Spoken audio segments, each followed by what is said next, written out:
Hi, welcome to the stream. So, today, we do the Sanity System again! Last time I did some refactoring, and if you weren't there, as you can see, I moved all the states in this system, which is like a state machine, and it does basically nothing at the moment, so now is the time to make it work, to make it better than what we had before, and finish that fucking Sanity System, which is supposed to be a centerpiece of a game, by the way. So yeah, let's do that. Let me just take my notes before. No, that's there.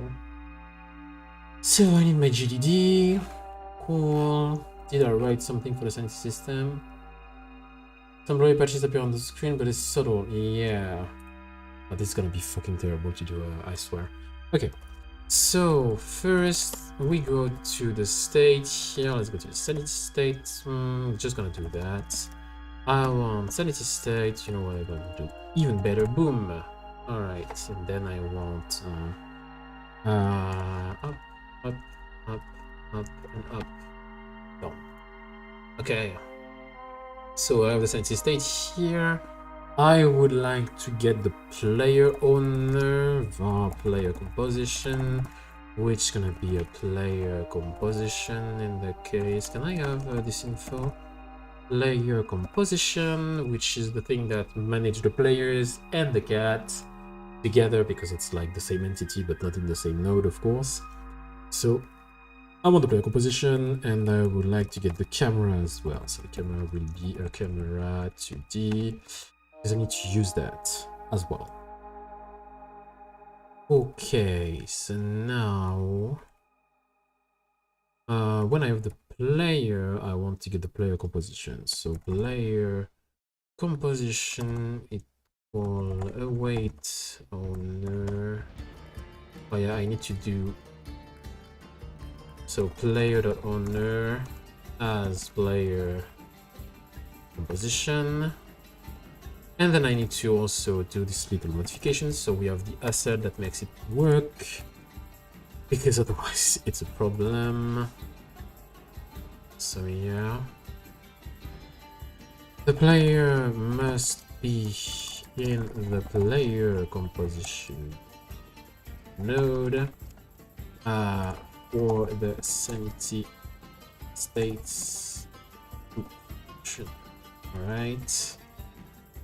Let's just do that for here, because I like when it's done correctly. Alright, so we have that. And then from the player composition, I want the camera as well, because it's always in the player composition. If you go there, up there was a camera 2D, and that's what I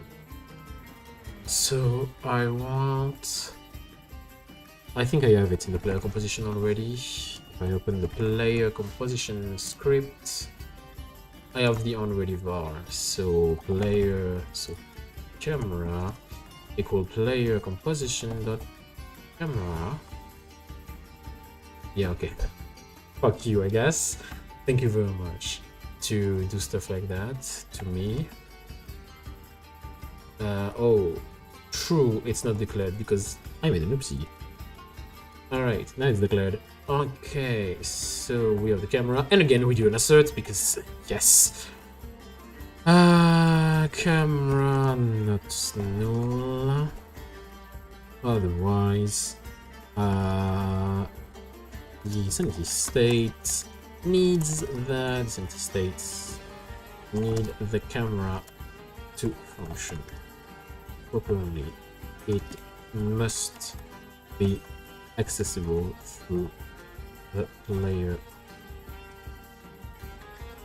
composition node. So that's a lot of dependencies for the player. I'm gonna give you that, but I think it's fine.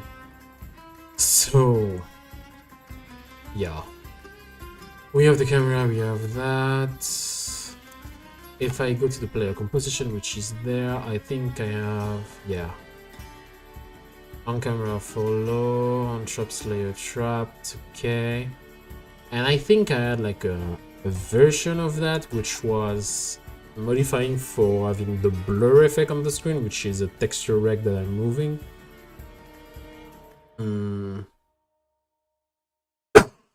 worry. Let me check. Refactor more performance play cat. Okay, if I go there, do I have the player composition? Alright, so that's the old player composition. I need to see. So this is clear sanity effect. So camera blur hide, yeah. And then I have colder view frame delta. On player sanity state change, camera blur show. Yeah, that's what I had. Alright, so this is just camera blur. I don't use anything else. So nothing really complicated, but my shit does not work for what I want to do. So the effect I want to go is, so here is the camera, the box, the purple box is the camera vision. This blur is a texture rectangle, and the idea is it takes the entire side of the screen, which is the camera, and it's blurry by default. It has like a material that is a shadow material, and the shadow material uses my shader that is just a blur shader. Really simple blur shader. It's literally just a Gaussian blur. But what I would like to have is a way to duplicate that texture rectangle and place it willy-nilly in the camera zone, and just having it positioned like in terms of size everywhere. So we have something that is like in the screen, that shows this texture in the screen, but it's just, you know, put in multiple places, and then it's just removed when you move to the next state, or when more specifically, when you're healthy, you don't have these textures showing, so they just like remove completely from the tree. Which isn't a problem in my opinion, but I don't know how I can like give it everything. I want to keep it the blur texture.gd because it's no, I don't need that actually. But yeah, the script is just updating the texture to when you move the side of the screen. Like if you reduce the size of the screen, or you go full screen, then it just follows that. But that's not the case. I don't need that for the blur effect. But I want to be able to put it somewhere, and not just having it like taking all the size. So if I take a texture rect, because that's the class I'm using right now, texture rect, is there a position for that? Is there like size? Texture 2D, okay, stretch scale, property description. So you're a Canva item. Canva item, do you have something I can move you? Use parent material visibility or visible, self-modulate, modulate, so that's the color, material, which is the thing that you give automatically. Draw. Oh, I can draw stuff actually, true. Draw animation slash draw arc, draw chart, so everything that I can draw, that's also a possibility. Draw rectangle, color, until he has the care. Draw texture, texture 2D, position vector 2, modulate color. Huh. Draws a texture at a given position, and its texture 2D is the texture works by registering an image in the video hardware, which can be used in a 3D model or 2D sprite. Okay. That's something I could use. Or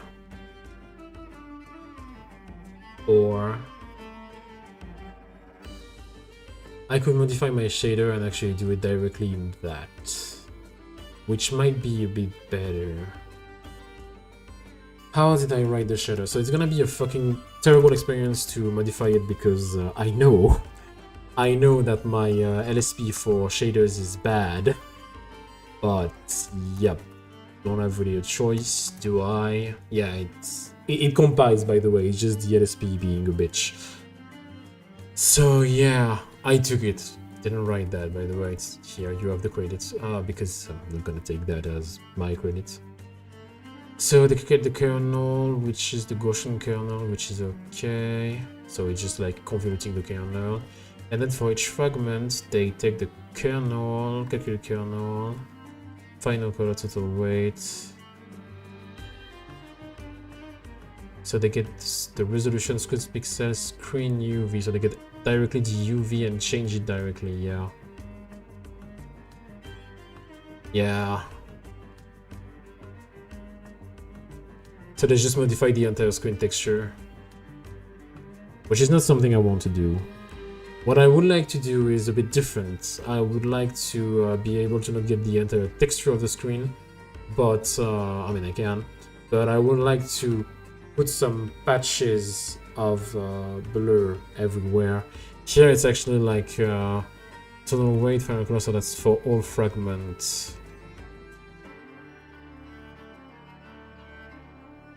Nice for all fragment actually. Oh, maybe I can actually use that then. Can you get a random number from that? G shader. Shader, alright. Should now implement in the good engage. Yeah. Cool. Give me the actual like part of the shader, like shadow documentation index. Thank you. Shading reference. Shading language. So I have matrices, casting, constructing, precision. Alright, global arrays, alright, constant.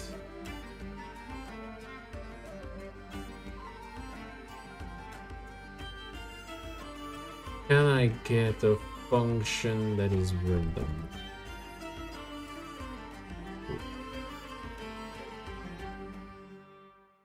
I can't get a function that is random. Source color and normal and default is not this. Okay. Global uniforms. Oh, there are global uniforms. Canva item, special particle sky fog. Yep, not for me. Setting uniform.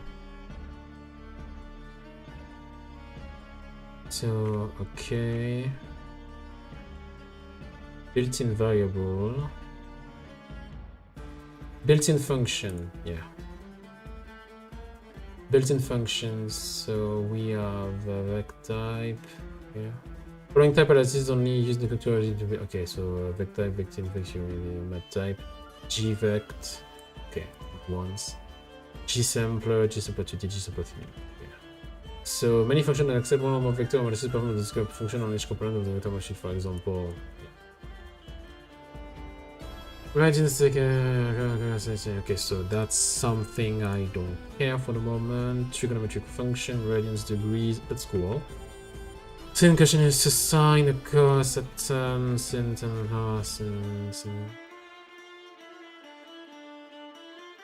Round, floor, round, even, seal, fract, mod, min, maxed.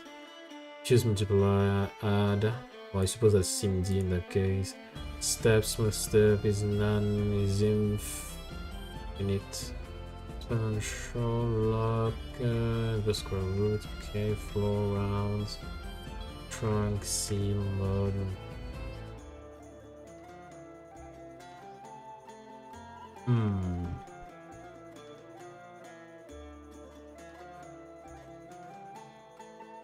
Geometric function, normalize, reflect, refract. Oh! Nice! Nice, you can do some retracing with that. Okay. Face forward, outer that transpose determinant. Oh, you can already go. Oh, that's nice. Inverse, lens distance, cross product, normalize, refract. Okay. That. Comparison function less than, greater than, equal, not equal, any, all, not. Okay, so you even have that. That's cool. Texture function. Texture query, texture, level of details. Okay, texture function. Is there a random? Like, no, of course there is not. So I could, I might have a solution. Then I need the book of shader again. The book of shaders. So just. I need that, but for the shaping functions, I think. Ooh, my eyes. Thank you. Fuck me. Whoa. Okay. So the shaping functions. Generator, okay. So I could use shaping functions. So maybe this one, which defines. Because if I use the shaping functions, what I could do is actually having like the function do some weird shit for me, and then move to how I compute the color of the position, which should change with everything. So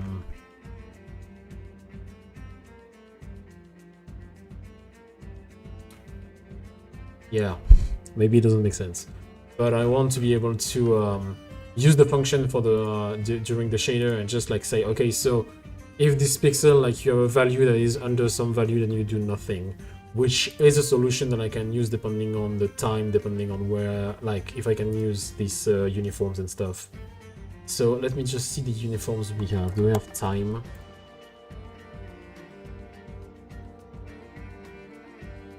That's gonna be fucking funny to find that, huh?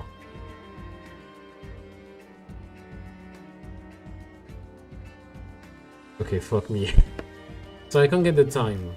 So I can't do functions over time, right? What are you telling me? Uniform, passing values, uniform hints, okay. Source color, int range, source color. You don't have time. Oh, that's fucked up. I hate that. Give me the time. I want to be able to do stuff with time. Really. Something like that, like U time. That could be fun. So I can actually modify the function like that. Use that as a solution for everything else. Give me the time. Uniform group, global uniforms. You want to modify a parameter, many different shadow with the regular uniform. Okay.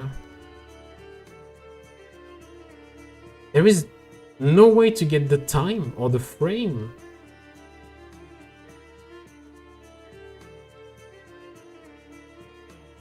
Get time, shitty shit. How to use it as okay.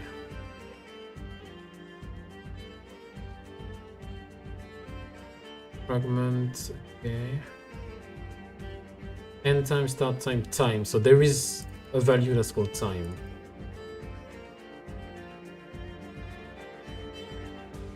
So time, if you wish to look that away, shader time is just time in second that's passed since startup. It's endlessly increasing and you can't affect it in any way. You can get it as an input. It's totally up to your creativity. You're going to be able to use this value.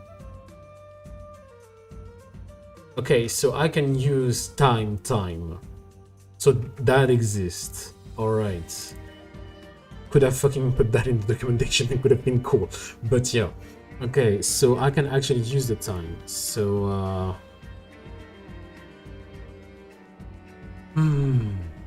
then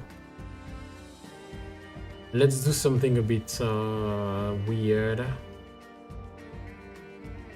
So here I have like blur radius, so they do that for the entire thing, because they convert over the screen texture for the final color. Weight is calculated however, total weight plus weight times weight. Where is weight? Did I define the weight again? Blur radius, UV, calculate kernel, final color, total weight, float weight. Okay, this one. Kernel, absolute value of x and y. Okay, yeah. Oh, yeah, of course, yeah. Of course. Yeah, of course I need that. For the convolution. Okay. Final color, total weight, and that minus darkness. But then the final color, which is now value at the end for the color of the pixel, which makes it blurry. What I would like to have is I would like to be able to modify it with time in a way, but not the color directly, because otherwise it's gonna look really funky. Try that though, but it's gonna look funky, not really what we want. I could here have it so like depending on the value of time. Oh yeah, I know what I can do actually. You know what I can do? I have a solution. If I get a function that does like that, it's always between -1 and 1 on x and 0 and 1 on y. The value is always on 0 and 1, which is interesting for me because I can then use that to define a patch of blurriness. This will be 1. If I decide like it's always 1, the value should be 1, then it will be there. But if I take something like that, then for all these pixels in that value for the time, there will be nothing. And here, they will have the color. So that's a solution. That's a solution I can do. I could have something like that. So 1 minus po max 0 abs x being our time times 2 minus 1 0 5. So let's just do something like that. All right. I want to get the so that's going to be a float. I want to get the value, so is applied, which is going to be 1.0 minus power of max 0.0 abs time, because no matter what it will claim the value between both, because that's the port and the principle of the function. So okay, -1, and then we do the power of 0.5, which is what we want here. A bit better if I do it like that. And then I want to do if is applied equal 1. Might not work, by the way, but yeah, we'll see. Is different of 1. We return. So we do nothing. No, I want to see by showing the blur. I want to see, so the blur, like the texture looks like that, but it will take the entire screen, so it doesn't look like that in the end. Let's just see. The insisting in the camera function to function, it must be accessible to the player composition node. Oof. Oof. Oof. Sanity state. Why can't you access that? As camera. I don't have access to the player because I have access to the player composition, apparently. And player composition adds a camera. Oh. Oh, but yeah. I know why. Yeah. Because it's loaded in already. So yeah. Fuck. Await player.owner .owner.ready. Yeah, just for this one because it's okay. And here I want to do await player composition ready. Yeah, it's gonna be a bit better now.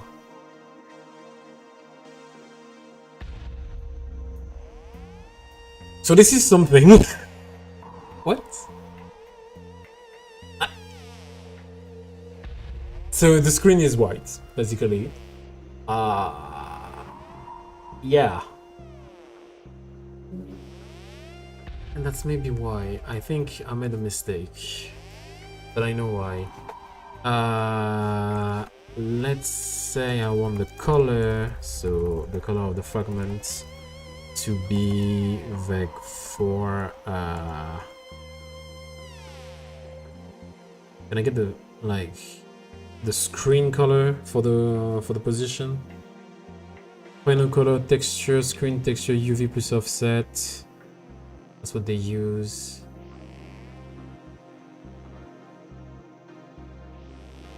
Float, okay, yeah. Final color, texture, total weight, okay. So you know what, that's gonna be pretty easy in my opinion. I can just do it like that. So just say this color will be nothing. Like your color will be nothing. And so now, I think I made a mistake. Because this says there is a mistake, alright? Return in fragment processor function is using return in the fragment processor function is incorrect. Oh, this is why. Using return in the fragment, you can't use return. And this is sad. I can't do return. Can I break or something? Can I leave the function? Like, can you leave the, like, okay. GD shader, leave a fragment function early.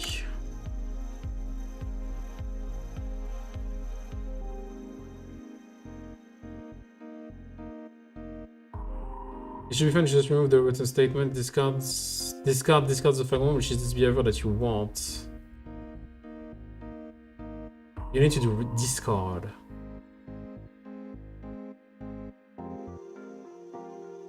So you need to discard. Okay, you just discard the fragments. All right. This is fine, I guess. Yeah, because you didn't let me fucking write. That's also why I hate it so much. All right. So now I discarded the fragment, but it feels like. It feels like the fragment is just always discarded, which is bad. That's not what I want. But okay, what I want is to see. Alright, so I have the blur strength. I'm gonna increase the blur strength just to see the patches of the blur because it's important.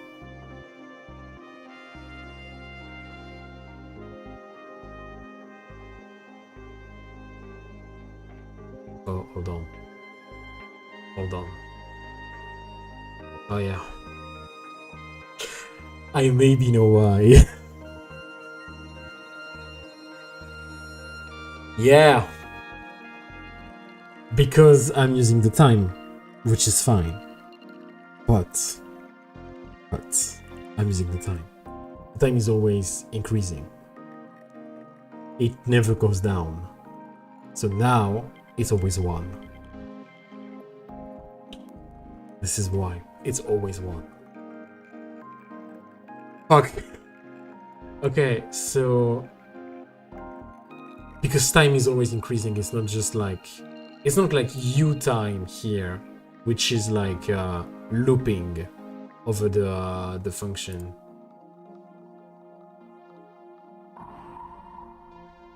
In from standard, I set them when you want to run the shader. I set them to material based time ticks. Okay.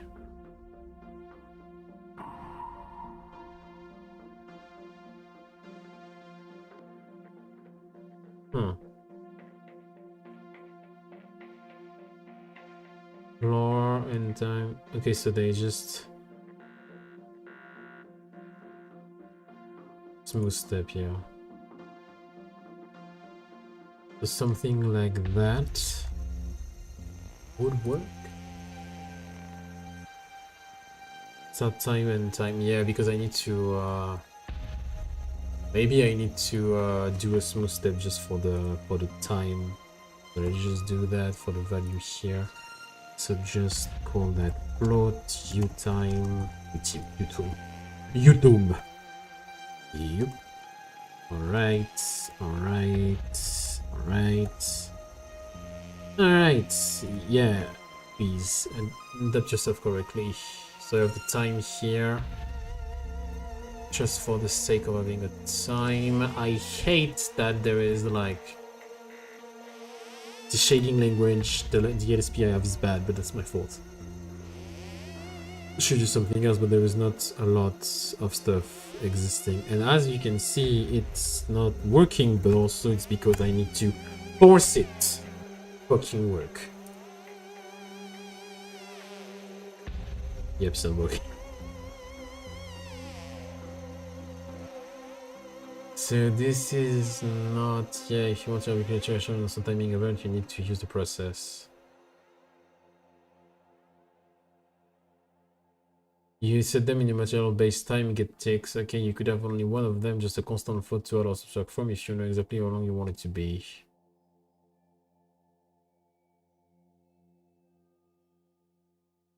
Replace time with a uniform formula called delta or something. Though your shader doesn't care about time at all. You can handle time calculation with a discrete process or with a timer or whatever you want. You could even create an animation to directly control the variable. Okay, so I'm gonna take the delta then. Because I think that's what I want. So I want uniform. Loads delta.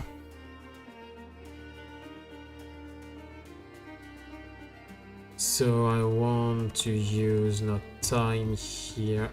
Oh yeah, but no, I know why. Fuck me, dude. I have 2 brain cells. Insane.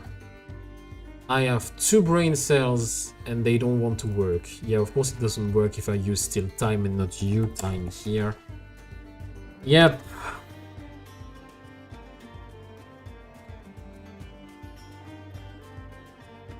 Oh, but it does it everywhere for 5 seconds or more.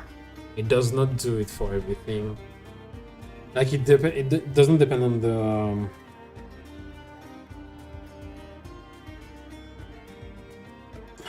doesn't depend on the value. Yeah. Fuck. It does not depend on the value.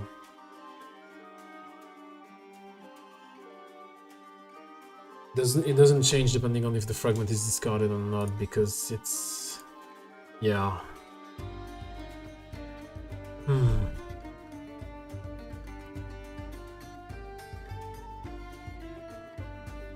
Can I do that on the color directly then? I might have color. Oh no, but the color will all be white. I need to get the... yeah, I think I need to get the color of the screen directly. So a float screen color equals that, which is the screen texture that we have with the UV plus offset. So there is no offset in my case because it's just UV. We take the RGB. And then we do that, so we need a float. So I can't apply that on the color directly. But then I can apply that to the time. Then I can just multiply that. No, because if I multiply that by... yeah, I mean, I could have like the screen color here. Screen color time is applied in that case, and then do nothing with that. So yeah, and so I'm just gonna do it in the nails for the moment. Makes me want to puke, but that's how it is. Still need the UV though for the screen. Otherwise it doesn't work. So yeah, I don't need a resolution. Yeah, okay. Oh god, I don't have like a formatter, so I need to do it myself. Funny, but that's how it is. Okay, so it does not compile. What? What's the problem? Even SM vec3 to float.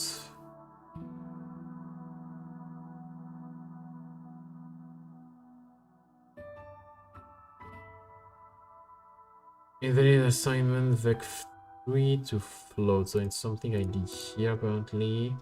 My screen color, that's a vec3. No matter what.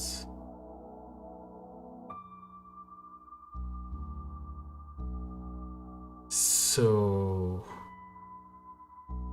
what? What? What's the problem? Do I assign a float? Oh yeah, that's my fault. That's completely my fault. I called that a victory. So yeah, still not working though because I made a mistake. Right? Do you compile now? You compile. Good boy. It's still not working.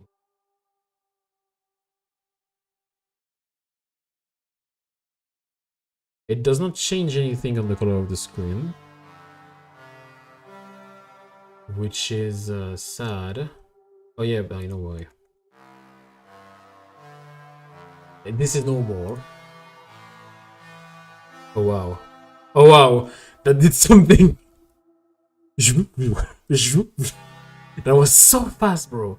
What? Okay. Still I need a delta, I think. I still need a delta, honestly. So, uniform. Float. Delta. All I want is I want to connect uniform, delta. With the info variable named delta or something, the version doesn't care about. Okay, so I want to pass an uniform again. Uniform hint, no. Setting uniforms from code. Mario set shadow parameters, okay. Cool, I can do that. So I need to get the blue texture.gt and I need for the funk process with the delta, that is a float, we return nothing, then I need to do something like that, so I need to get the material from that, so I need to get the extend texture rec. Identifier some value is not declared, but yep, and change that. I need to call that the delta, and I want the value to be delta. Okay, so with a bit of luck, yep, but it's not using the delta because good question, I didn't tell it to. Okay, now there is the bug, so there is a problem. So that would crash. That would be expected. Yeah. Whoa, calm down. All right, calm down. Oh, okay. Yeah, because you don't want to save again. All right, so that's blurry. That's blurry. That's the thing. That's blurry. We have something blurry. That's not what I wanted again, but that's blurry. All right. So it's never one. I'm not surprised. I'm sad, but I'm not surprised. So if I take something here,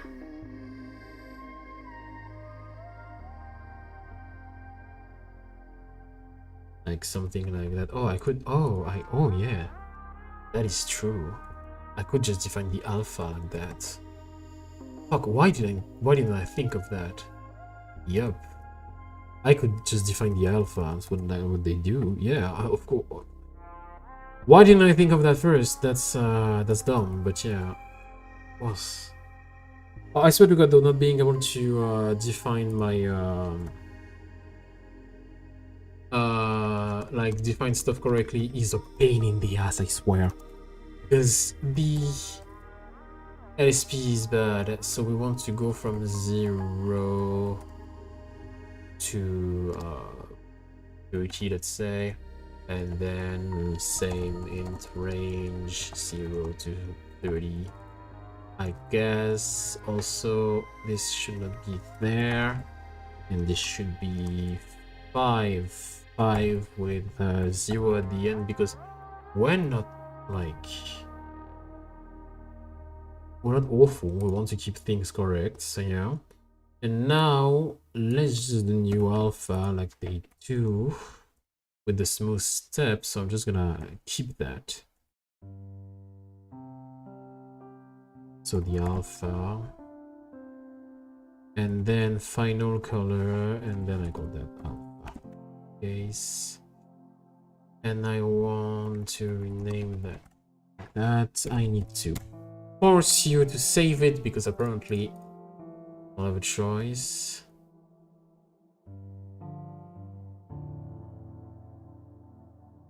So it's a blur in a way, but then it doesn't change again. So then if I use the delta, I will need to restart the game anyway because it needs to get compiled again.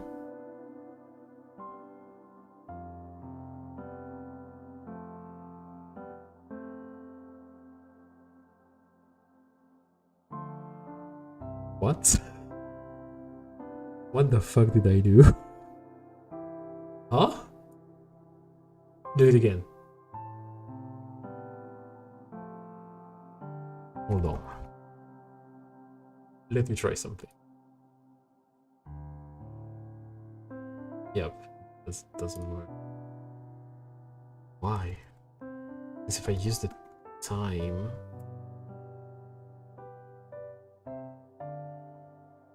works, but then it stops completely. Not something that I want.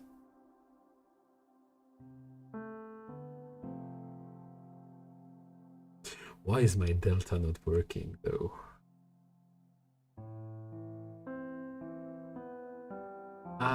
Okay, I get into the blur. Shaded, I have the delta here, start time and time. This is great. This is great. Oh.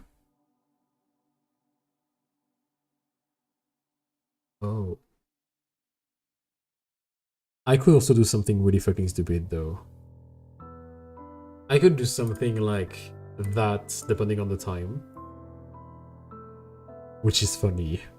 Because I could do some mixing. I could mix the final color plus another color in that.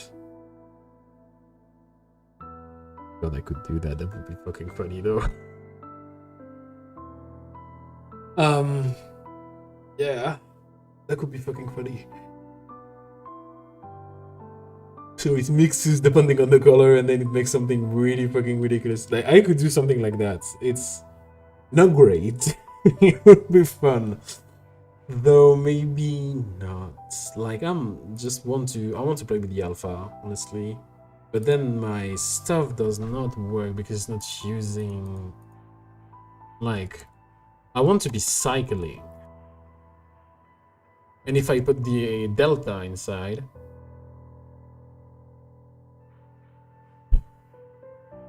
Let's try something just for the moment. So that's for debugging here. I want to change the color to be a vec4 of delta, just to see the value. All right, so yeah, it's not gonna work because I forgot.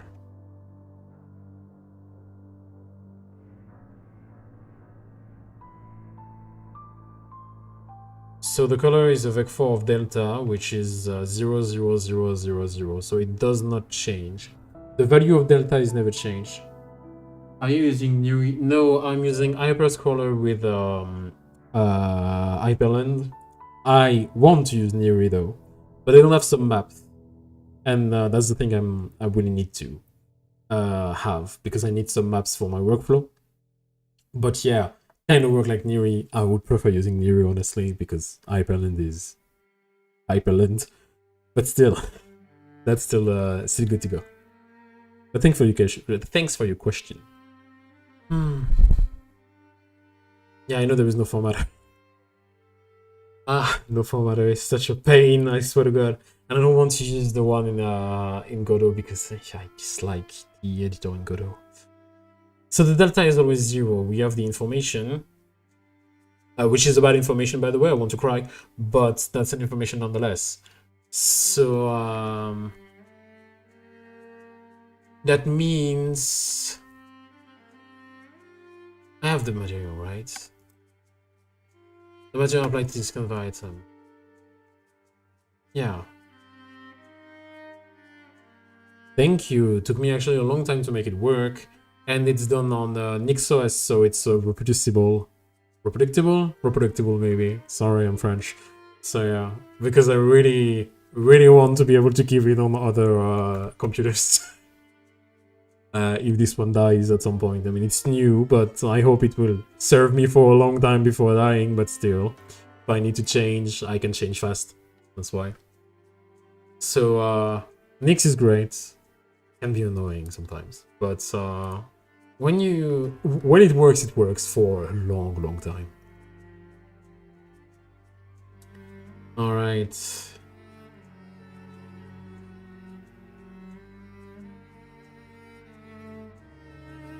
Physical installation intention with the yeah, because like they do it for a few seconds and then stop.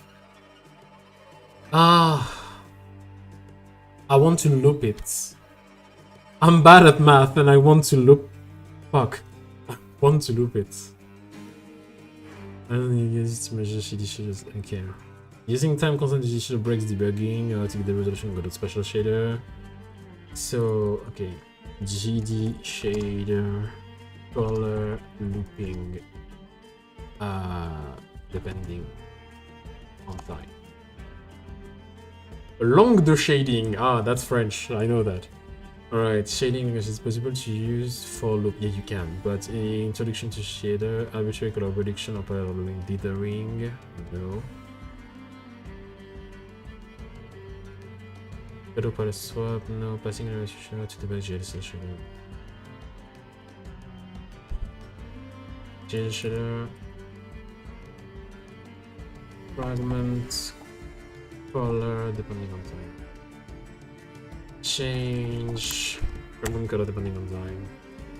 Do it again using of color and shader programming. How to use elapsed time in shader. So that's what I came from. They use the time directly, but I want to use a delta. Your material based on time get ticks. Times 1000, okay. Replace start time, replace time with the uniform variable named delta and something no shader doesn't care about time at all, and you can handle time calculations in the script. Oh, but maybe that's why, because I'm not using like this. The end time is a bit too small, and that's maybe why the smooth step does not work.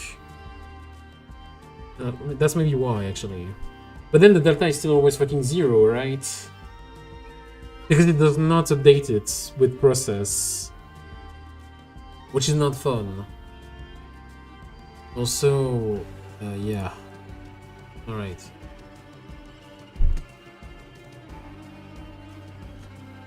Sorry, I hit the microphone.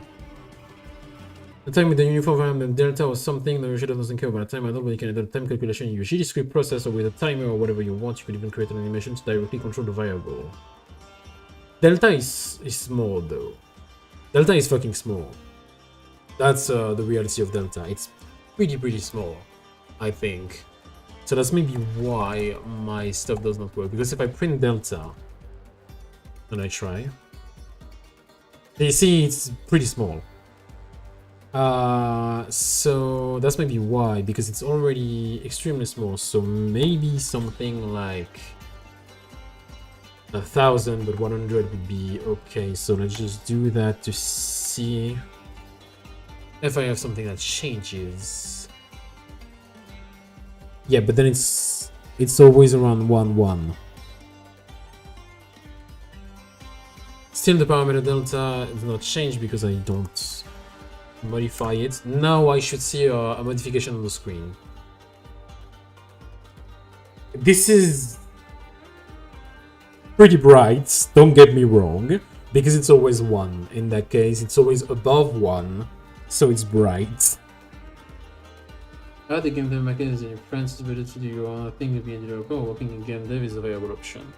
So, as in any country, the game dev market is fucking terrible. Working as an indie is much more risky than having a wage and being like a normal developer, for example, or normal artist. Still, it got hit a ton because of like last year crash we had, and still, it's hard to get in. Usually, like, if you want to break in, from what I can tell, you need to have like the credentials, or at least like a degree that they recognize from a big school or a school that has a great reputation.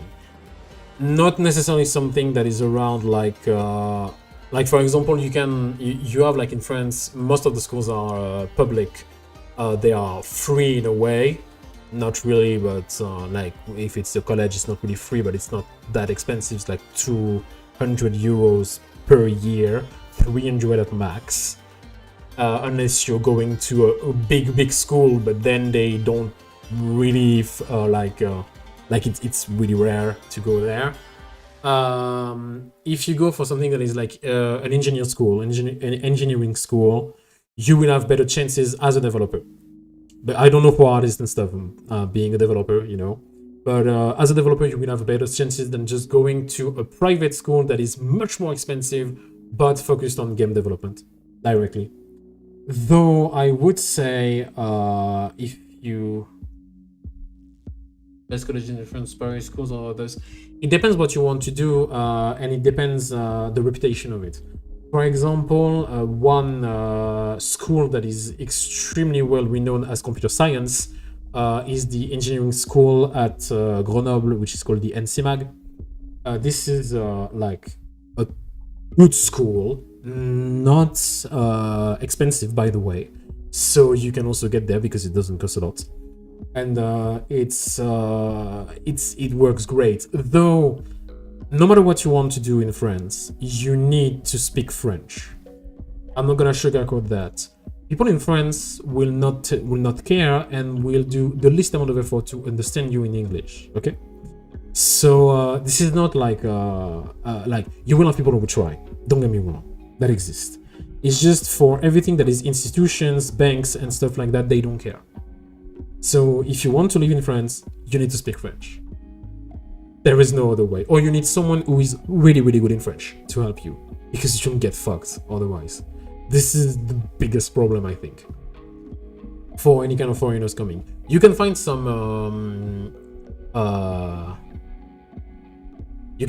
like international schools in a way, like they have like courses like a cursus in English. That's where I am. For example, in Grenoble you have that. In Paris you have that too. In Lyon I think you have that too. 3 big cities. Nantes maybe also. I would say Marseille, but avoid Marseille because Marseille is fucking terrible. Just the city is awful. But yeah, maybe in Strasbourg. Probably you have that. Yeah, I think in Strasbourg you have that. So yeah, you have that everywhere. But even if like the courses are in English, speaking French is really, really important, unfortunately. So yeah, you have though a lot of like interesting studios in France that you can try to get into, but what will help you get into will be your connections and your degree, but mostly the connections. So yeah, like you have like the studio who made Clair Obscur. You have also like Shiro Games. They made Evoland 1 and 2, for example. We had we have Arcane Studio at some point here. Arcane Studio. Here we have Amplitude Studio, by the way, the people who made Endless Legends, Endless Space, etc. We have Pastek, which did Raven's Watch, a game I play. I actually know one of the devs, by the way. I played it on stream on Twitch like a long time ago. Not a long time ago, but maybe like a month ago on Twitch. So yeah, because before I started just streaming on YouTube, so you have that. You can find really like interesting studios, but it's a rough space. It's complicated, so you know, depends on what you want to do, really. Let's just remove that again. Let's try texture rect again. Yep. So now, if I go into level 1, do I have blurry patches? Nope. We have several cool game studio in Poland too, but working in game dev is considered not the best option because salary is low compared to other IT jobs. Yeah, it's the same in France. If you don't, but everywhere I think, if you want to work in video games, you don't work for the money. You work because you want to make video games. You will not get paid correctly. I work as a freelancer normally, and I'm also a student, and I also make like streams as well, and I make a video game. I do a lot these days. That's also why I sound a lot tired, but that's okay. If you think about it, like I work as a freelancer for a long time. The jobs that paid me the most were like web development, which are pretty much the easiest gig you can have. Because game development is hard. System development is hard. Web development, pretty fucking easy compared to the other. Not saying it's easier to do in general, because there are some quirks you need to know, but if you're used to it, it's okay. And I have more experiences in that. But it's still, in my opinion, easier than system development or game development. And you're paid more than a game developer. Which is sad, but that's how it is. You don't go in game development for the money, you do it for fun. Yeah, exactly. It's so fucking easy to do it. Like, the only moment you're gonna be hard is when you're doing some backends, and the backends are like extremely complicated. Like, for example, no, I can't disclose that. Actually, I'm still under NDA. But fuck. Do I have a better ID? Good question. What can I disclose in terms of like interesting stuff I did on the back end? Oh yeah. Remember, like something really complicated I did. Not recently. It's been a while, because recently I can't really tell. Unfortunately, NDAs. You sign them and you live with them. But yeah, my shit does not work.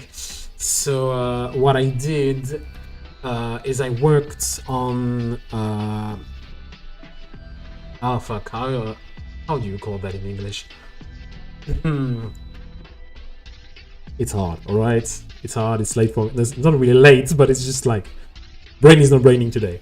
So yeah, I worked on this application. The goal was to find people through the little amount of information you get from them, okay? Like, you have maybe the company they work on, and their names, and that's pretty much it. You need to find their emails, any kind of contact you can get. And so I work on the back end. That was really weird. But the way was to find a way to infer what would be the most common way to contact them, then try to find if it exists or not. So yeah.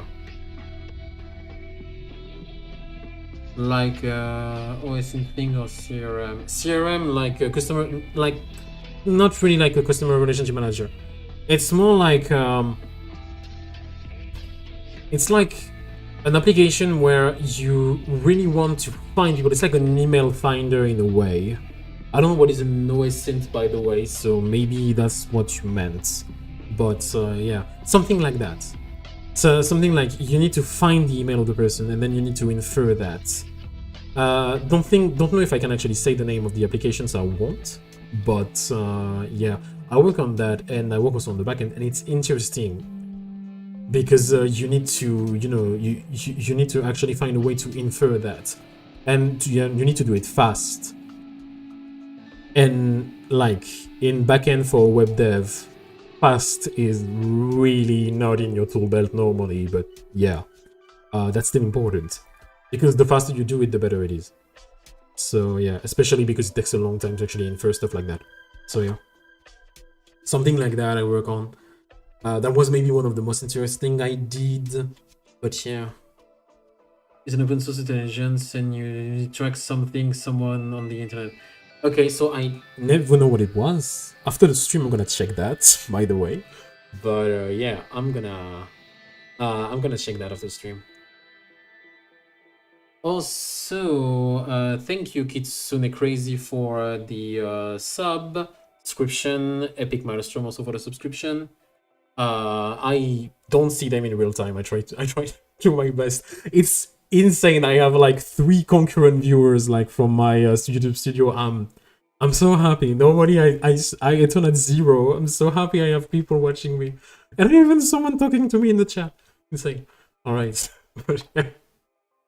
And you just watch me fucking having a stroke on making it work my shaders with the delta. Like, come on. That's sad. That's so sad. That's funny. Set shader parameter. Alright, so yeah, it still does not work. It does not work, so maybe that's not the approach I need. That's not the approach I need. I just want. Maybe I'm dumb. I just want from the shader. I want to blur like a specific fragment only if at some point in time, like I want to blur it or not. Like it's just say, okay, this fragment will be blurred, but not this one or not this one, depending on the fucking time. That's the only thing I need. Fuck. Is there a way I can have a function that loops values even if they continue growing?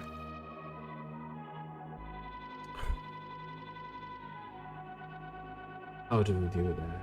Because if I do it like minus and 1, I once written upon your historical stream and I saw your setup with multiple panels and I was so impressed. I wonder how you made this setup. You use it. Yeah, I used Zelish for that. This setup was not like this first stream. I was mostly just fucking like relearning Rust and trying to understand what the fuck I was doing with Tokyo, by the way. But yeah, if you want, so I use Zelig, of course, and the setup is really simple. I can show you. So I have it there in my NX config that I need to fix for the driver at some point. But yeah, it's called NX config, but it's mostly all of my configs for everything. If I take to the layouts, I have like a Rust swap layout and a Rust layout, which is just like that. So I have a tab template because I'm just using one tab that has like the children, the tab bar, and the status bar that you know, that you love. This panel template contains the cargo, so it's like the pane with all of the cargo. I have Yadzi for the file system, and I have the default type template, which is that. Which corresponds just to the type template you see. And the way I do it is in my Zelish configuration. So it's managed by Nix, so just a bit. Hi, I saw you today on the Reddit. Hi, thank you for coming in, Chasaimo. Hold on, let me check also if people like. No, okay. I need to also be better at checking like subscriptions and stuff. All right. Anyway, so if you go to my to this configuration, like for ZG. Here, Zelig, not ZG, Zelish. Fuck me. So I have like the layouts that are defined that you can write, that I can write. You can define layouts in the config also because it's made to be modifiable if I want to modify multiple settings. Because I'm like that, I have problems. Please help. And I have something that is here, a shell aliases, which is Z layout. And Z layout just use Zelig, fuck, action new type layout, and then you define the layout you want. And as long as the layout is in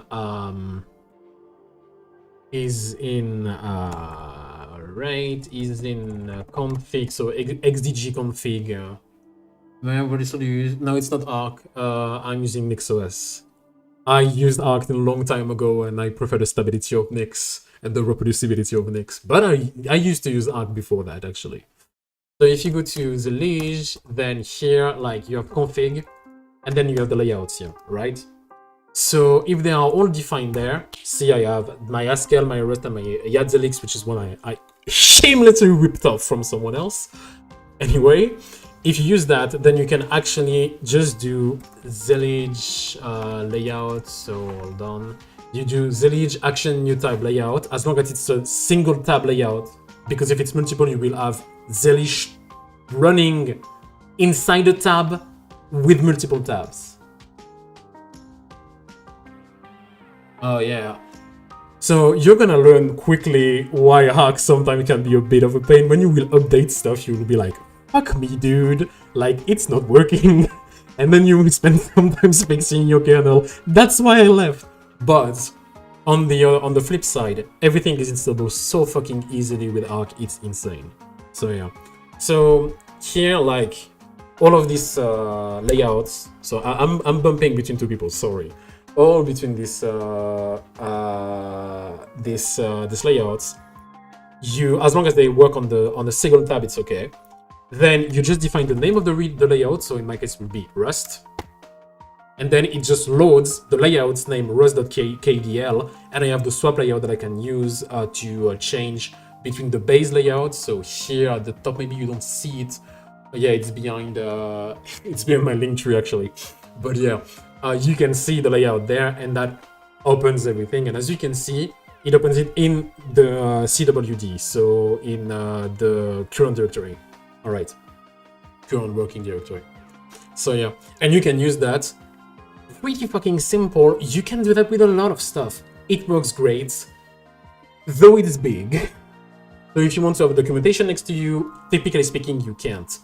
For Yahtzee, I also have like a little plugin that I also shamelessly took from someone else. I think from the Zhaith, like from the Zhaith repo. I took that from someone else, and you can actually, it's just like defines the size of Yahtzee depending on the size of your window. So if I do that here, see, Yahtzee has been like collapsed and not just squished. It collapsed the number of folder you can see. This is great. This is pretty great. I shamelessly took that as well, by the way. But yeah, it's pretty simple to do, honestly. Like, yeah, fuck me, I guess. But yeah, if you the easiest way for you to do it is outside of just using Nix, is you define an alias that is called zlayout, ZG action new tab, -- layout, and then you just create all your layout in KDL following the documentation from Zelish, and you can do that too. And if you want swap layouts for other ways, it works too. You can make it work like that. Yeah, that's pretty much it. This might be something you want if you want to do it. It's pretty simple, and you can really expand on that. Zelish is really good at expanding stuff like that. I wish the configuration wasn't in KDL though, because it's hard to find a tool that can merge KDL configuration correctly, because KDL is really fluid in terms of configuration, which is annoying. Because if you want to define like a configuration in KDL in Nix and generate it, you want to also be able to merge it, which is just a me problem at that point. But yeah, like, that gives you pretty much an idea on how you can do it. Alright, so let's go back to what I was trying to do, which is covering myself in ridicule because I can't fucking do something correctly. All done. So what I want to do again is I want the blur to spawn sometimes but not all the time, which would be great. And depending on the fragment, so the fragment should have a blur and the alpha should be defined by the time in a cyclic way. That's the way I think I want to do it for the fragments. Thing is, I don't fucking do it. I can't fucking do it, and I don't know why. So, yeah. Fuck me, dude. Can I...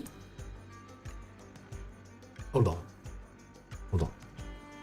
Maybe.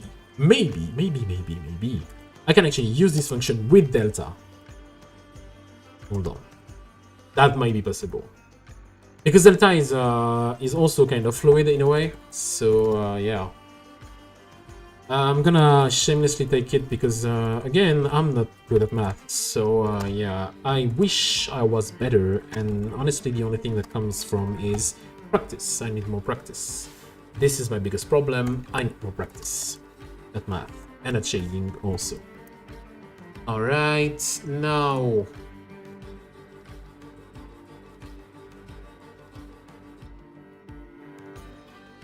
Yeah, I know why. Oh no! No! Fuck. Okay. Yeah. Okay. Hold on. Come back. Okay. I used the wrong key. Hold on. Ah, fuck. Load, please. Please, Godot. You can do it. Thank you very much. You're a good boy. Thank you. Alright. Oh, this is funny. Like, the texture is shown that is funny. Oh.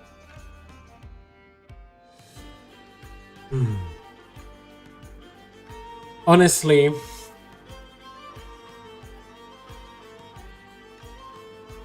yeah, honestly, I think what I want to do, I don't know how you can do that. So a solution I have though would be,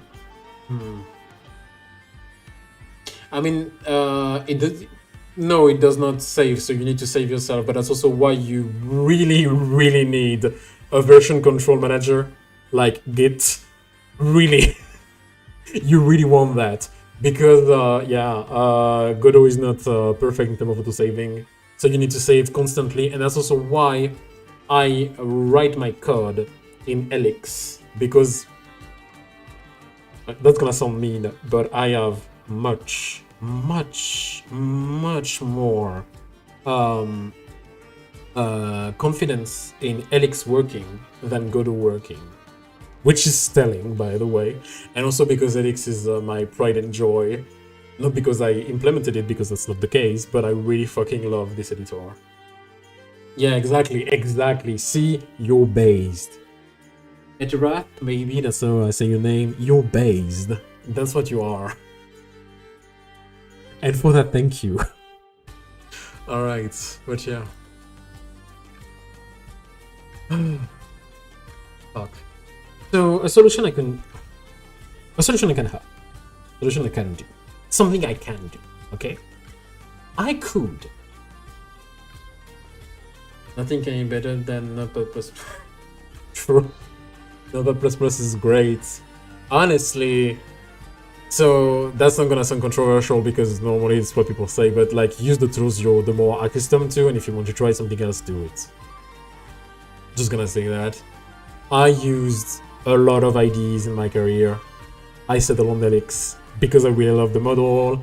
It reminds me of NeoVim without the boilerplate, and I like that. But you know, depends on the person.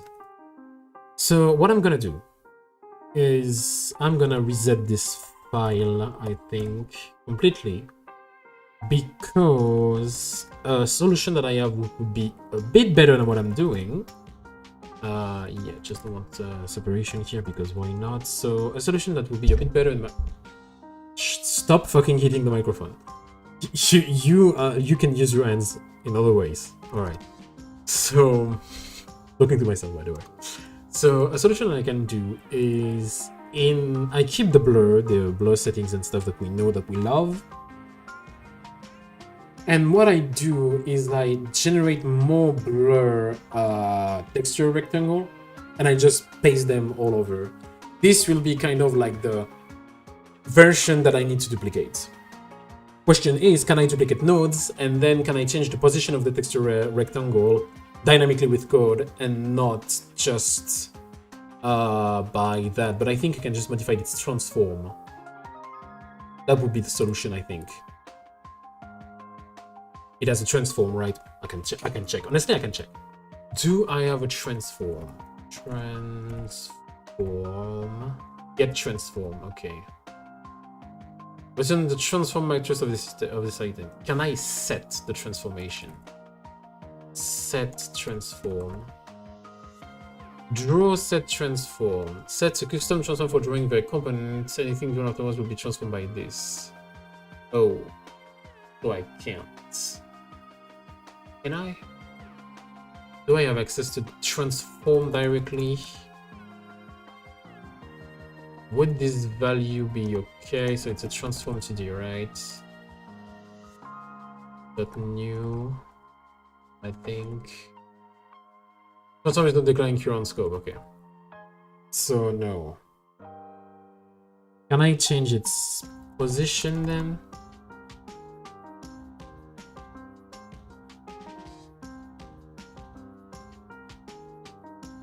No. Oh yeah, no, there is a position actually. Yeah. Yeah, there is a position. I'm a fucking idiot. Because I want to set up time shift with better first, and I was the user to install it, then redo the whole destroy. Yeah. Especially if you want to like, I don't know if you use like the good type the file system for that, but yeah. Usually it's better to just reinstall for stuff like that, especially for file system modification. So good luck with that.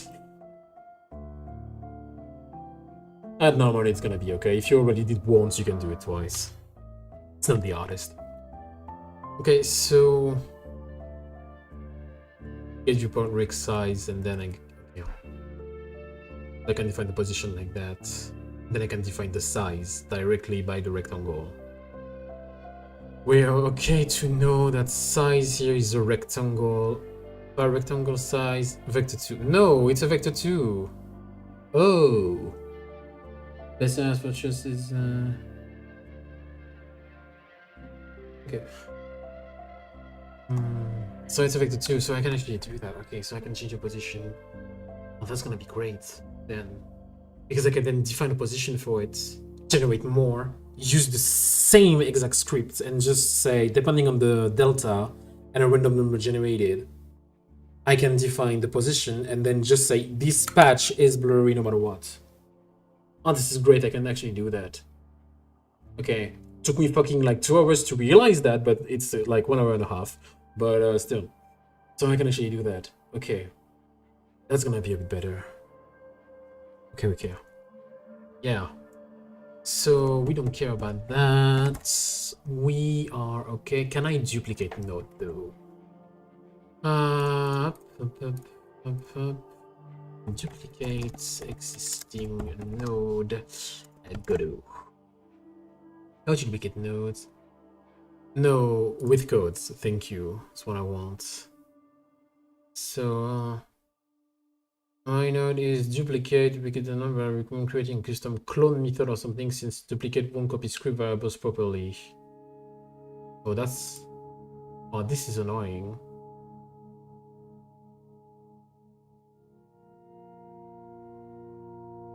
Oh, this is annoying. I mean, internal state is internal state, true. Duplicate for node is acquisition generally recommended because some people insist it can be fused, because otherwise I would have removed it long ago. Using preload instance is always the better choice. The reason is that some nodes create some nodes. It's a simple duplicate function has to be able to tell a certain degree of what to duplicate to. Okay. As well, if you want to yourself in need of duplicating a node, turn it into a possibility cell and use preload instance. Oh. It's the CSN template you created. Okay, so I can just do that. Cool. So I can just define a class and do it again. Don't click on that. After the stream. Okay. So, alright. So let's just call that a blur texture that we want. So blur texture or blur patch. I want to call it a blur patch. I don't want the resize again, because the resize is done for the position, but I want to change, just so we have that, which is in the process function, delta float void. So then the size and the position. So I need to define the position and maybe the size.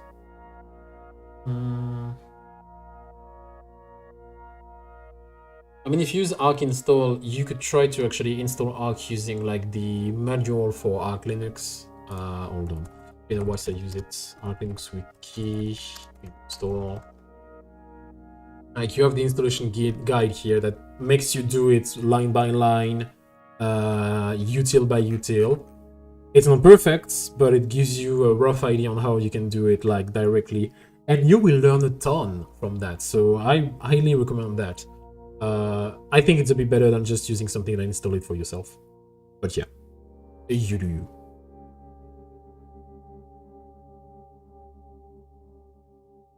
The same thing that shouldn't be the case if you're that you would get no point. Okay, so just preload is okay, I think. So alright.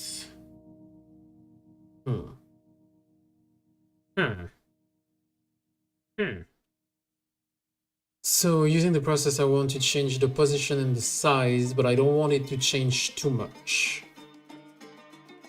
Because obviously. So I want to be able like to have it and then move gently or disappear or change the size or contract.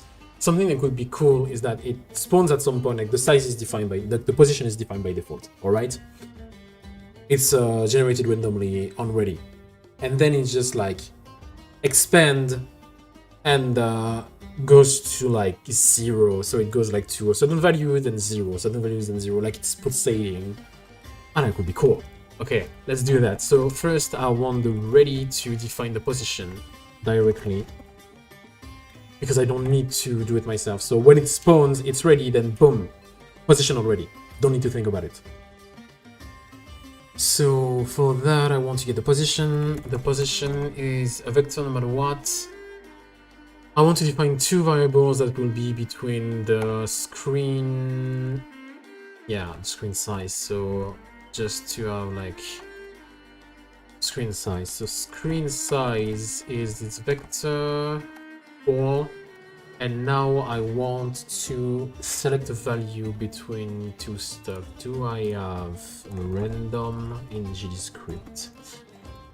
Just so I think there is, obviously. But GDScript reference, do I have random? Rend. I might have rend or rend, I think. Huh. Oh, there is no rend. Exported properties, documentation, comments, tie, static typing, warning system format, string. I'm sure there is. Yeah, you know what, I'm kinda lazy to do it all, and my dumbass choose XT4 when I'm studying learning from this. You say that, but this computer is on XT4, you know that. And it works fundamentally well. Didn't change that, like I never use anything else but the XT4.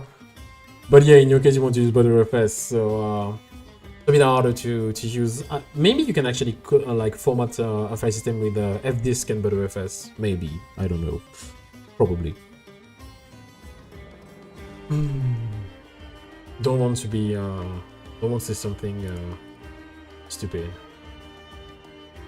The random set is already set to random volume in the project start. This means you don't need to call randomize in ready. Oh, that's great. You can find randomized methods. This method should be called once when your project starts. When inside the random seed, calling multiple is unnecessary and may impact performance negatively. Putting it in your main scene script method is a good choice. You can set, okay, seed, you can set the seed. And then random number generator, okay. When using random number generator class, you should call randomize on the instance it has its own seed. Getting random number, rand I. Insert random integer between 0 and okay, yeah, I can use that. So, alright, easy.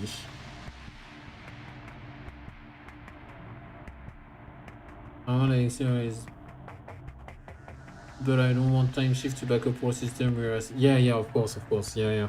XT4 is great if you don't like, unless you're really looking to use something like time shift, for example. XT4 is great. In my case, I don't need something like ButterFS or TypeShift because I have NixOS and Nix does the thing for me, so it's great with that, which really simplifies my ass. Though it has some quirks that you don't want to deal with. But yeah. So I want a vector I think. Yep. And so I want rand I. Yeah, no, let's just, yeah. Vector I, so vector 2, yeah, vector I. I work in Zig and I define my vector with a vector I, not vector 2I, that's why. My fault. Though the viewport size is a vector 2, it's a vector 2. Maybe I will have to cast that then. So it's okay, rendi modulo size.x. Maybe I will have to cast it. I don't know. Probably. Size y. Maybe I should cast it to int. How do you cast it again? Int, maybe something like that. Yeah, int like that. Exactly like in Python. Python. But yeah, exactly what you could do in Python. Thank you. I find it cute too. I like it. Just fuck it use rsync. Yeah, I mean, you could just use rsync on another computer and just like do some syncing between two computers. That's also a solution. Don't know why you would do that, but it's okay, can you stop? Then it's not declaring the current scope, but then I can do that for the var, and then you need to. And then, yep, because yeah, I have 2 brain cells today. La la la. Screen size, yeah, it works. Alright, so we have the position. We have our position that we love. And so now I can define that as a blur patch. Then I want to modify the process. So I want an animation that is depending on the time. It grows, then it shrinks, then it grows, then it shrinks. How can I do that? Because it depends on the...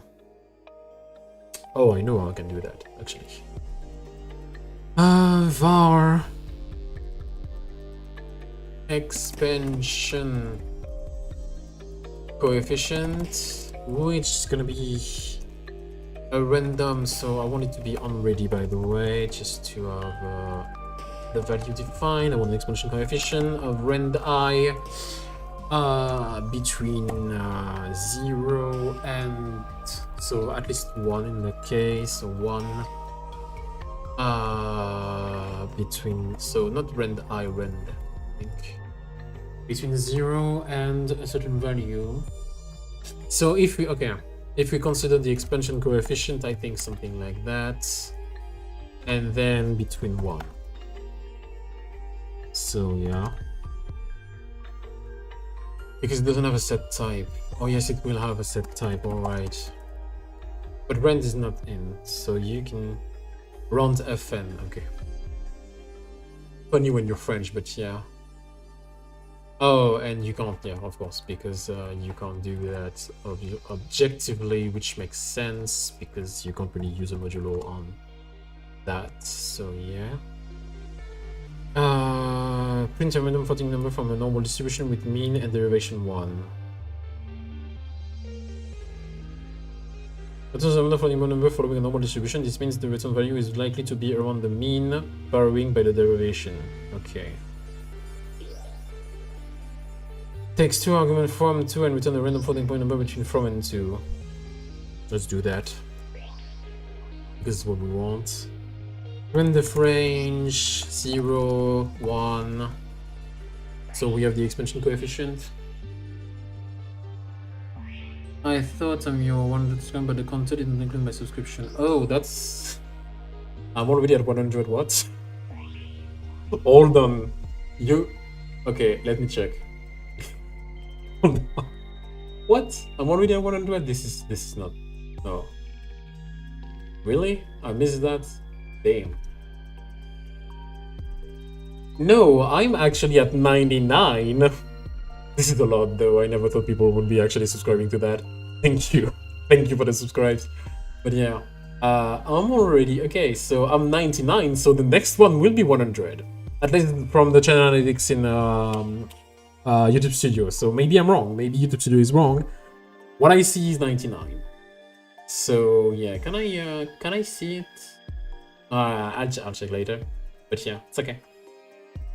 Alright, so now we have the expansion coefficient that we love. I don't need that. Yeah. Hello! Welcome to the stream. Yeah, I think I saw you subscribe, like when I woke up this morning. I think I saw you subscribe, Shasaimo. You say your name like that, right? I'm not butchering it. Please tell me I'm not butchering it. Alright. So using the expansion coefficient and delta, I think we can like change the value and then having a size between two variables. So I can also define like the max size and the min size. So on ready var max size, which will be I think it's rectangle in that case. What's the value of size again? Control size, okay, no. Let's vector 2. Vector 2. So you want to define size for the thing. So I need to define the minimal size and maximal size that you can have, and then having it move around both and clamp the value between both. So for the moment, let's say the minimum size will be 0, 0. Don't even know what to do my name. Master People call me chess, like the Harem game chess. The Harem game chess, yeah. But then you say this will fine. Okay, I'm gonna call you chess then. Seems easy enough. Harem game chess. Alright, so we want the max size to be 0, not the max size, the min size to be 0. Again, two brain cells today. So the max size, what do we want? Something, a range between two floats. Again, that is random, in my opinion. Not 0, of course, at least 1. So it's like at least a pixel. At least like a square pixel, let's be more real. What will be the max one? I think the patches should not be like 32 max, maybe. You know what? Let's be naughty. Let's say 64. Alright. 64 is maybe okay. So we have the max size, the min size. Now the goal is to clamp the value between both sides. Can I use clamp between the vectors? That would be great. Command engine method and macro clamp. Provide macros for clamping value with the lower max bound and upper bound. This works with any type that can be compared to other value, like int and float. Yes, but you can compare vectors, right? So I can clamp it with... I think you can clamp it with that.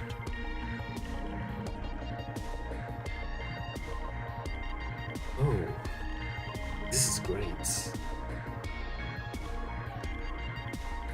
So now what I can do is I can do size times equal, so no, maybe just size equal clamp, the value of max size. So yeah, clamp is value min max.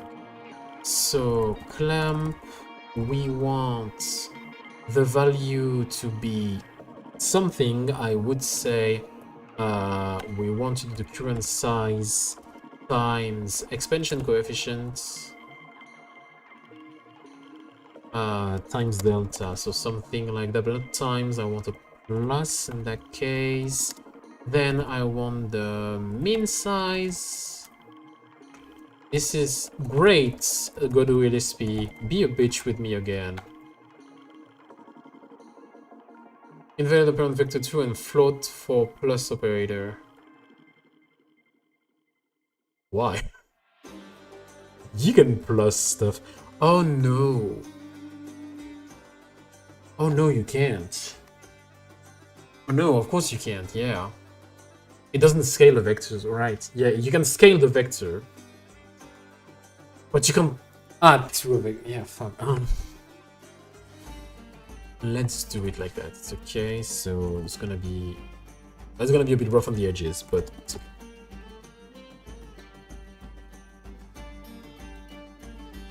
I wish, but yeah.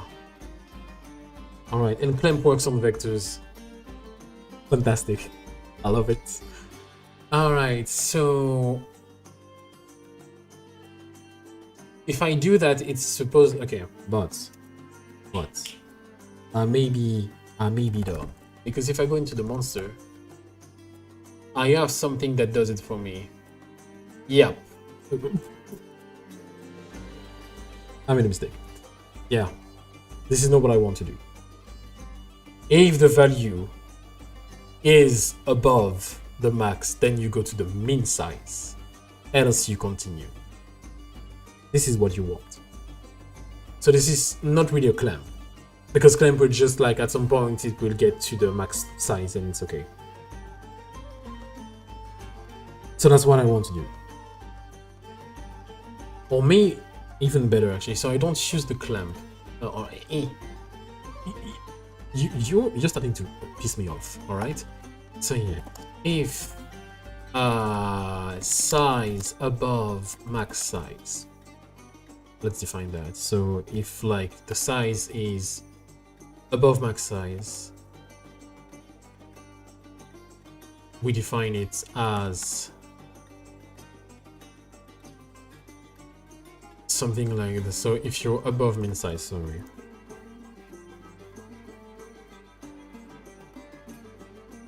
So if you're under max size, let's put it that way. Max size. If you're under max size, then the size will be that. You get up and you return. Else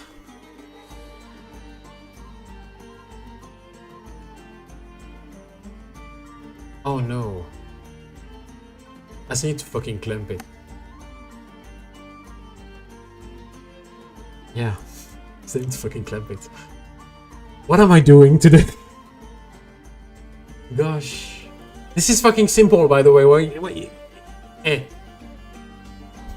Alright. Okay, you know what? I'm gonna take a small break. Water break. Drink some water. Because I'm not focused enough to make it work. So just drink some water for like 2 minutes, maybe. You should do that too, by the way. If you didn't. And yeah, I'll see you just in 2 minutes. So yeah. Just so I can reassess and do stuff correctly. Because I'm dumb. Alright. See you in a minute.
And we're back.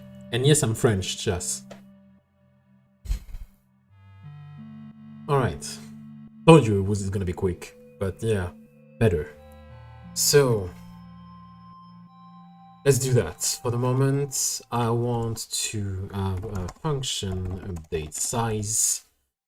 That's gonna take the new size, which is my friend Avic2. That does nothing because it updated the size.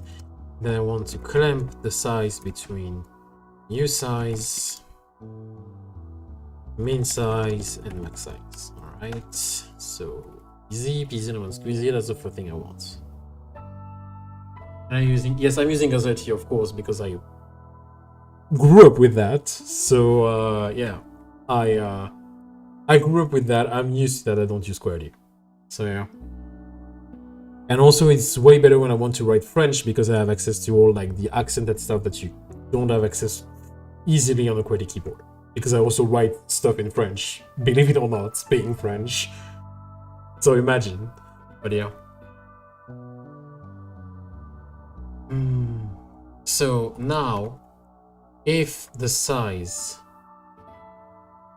Yeah, okay, and now what I want to do is I want to say that I want a variable here. Max, which is a bool, and we start as false for the moment. The max size, I want the size to be always unready. So I want the size to be min size by default. So it's easy. So yeah, because otherwise I will take this problem. So now, if size equal max size, false, not an assignment again, equals max size, then here we hit the max, all right? We say, right? So now we want to set the size, not just do it like that. We want to update size using this vector and stuff, and we want this vector to be there. We want the vector statement to be removed. We don't want the size here to be done. So if you hit max, then true, and if size equals max min size, then you didn't hit max. So hit max false, and then I can just do it if hit max, which means in that case you need to shrink. So I will take everything that is like that. I can select on yeah, I can select on that because I didn't use that, so yeah. I feel you so hard. I just queried with special check character, and maintaining a background was kinda a pain at first. I need to install with to know that super plus 3 should be super 3 plus current. Yeah, that's why I'm using still other T. Because fuck me, dude. I'm using, if you want, like the district, like the keyboard I'm using on Linux. Not Zig. I don't plan to show something in Zig today.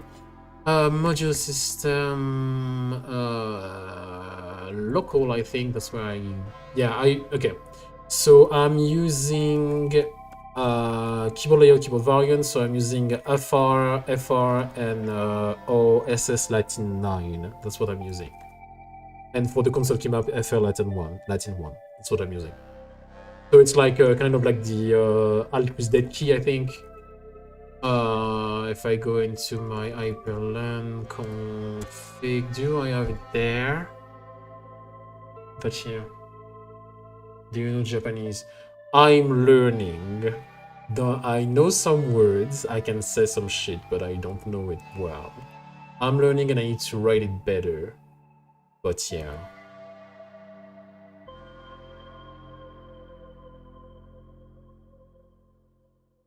Yeah, Wave is great. You can actually, I find that like in the Hyperland wiki, actually. But yeah, Wave is great if you want to find like just the key, the key.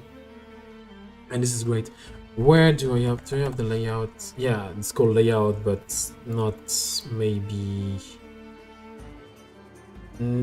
keyboard layout. Okay, so I use configurable local keyboard. Yeah, so I use the same. So it's FR OSS Latin 9. So yeah, same. That's why I decided to show something else, but it's okay. So you have it. If you want to use it at some point, I don't know, maybe you have the info. Alright, so if you hit max, you do something, which is that, and if you don't, then you do the update size, that is the same. But what we want is we want to grow, because you're not growing anyway. So yep, up, plus, and done.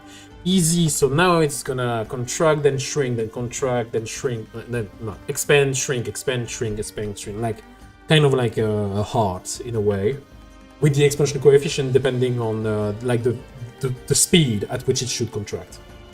Oh yeah. All right. So now we have the info. I can test it at the moment. It's supposed to be always blurry now. Yeah, in the scene with absolutely no fucking pixels, that will not work. Oh. Can I... Okay, if I do that... Do you spy with your little eyes the stuff? I don't. I can't see it. Can I get the position just to know the position? Let's see. 551, 325. 325, 551. So you're definitely in the screen. Or are you? What's the resolution of my project again? General window. Yeah, okay, so you're in the viewport. Okay. So you're in. You exist. So it's inside, alright? If I do it again, yup, it's inside, and it works in terms of position. But then this does not work.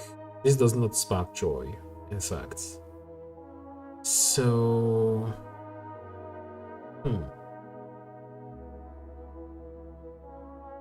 The size will change linearly.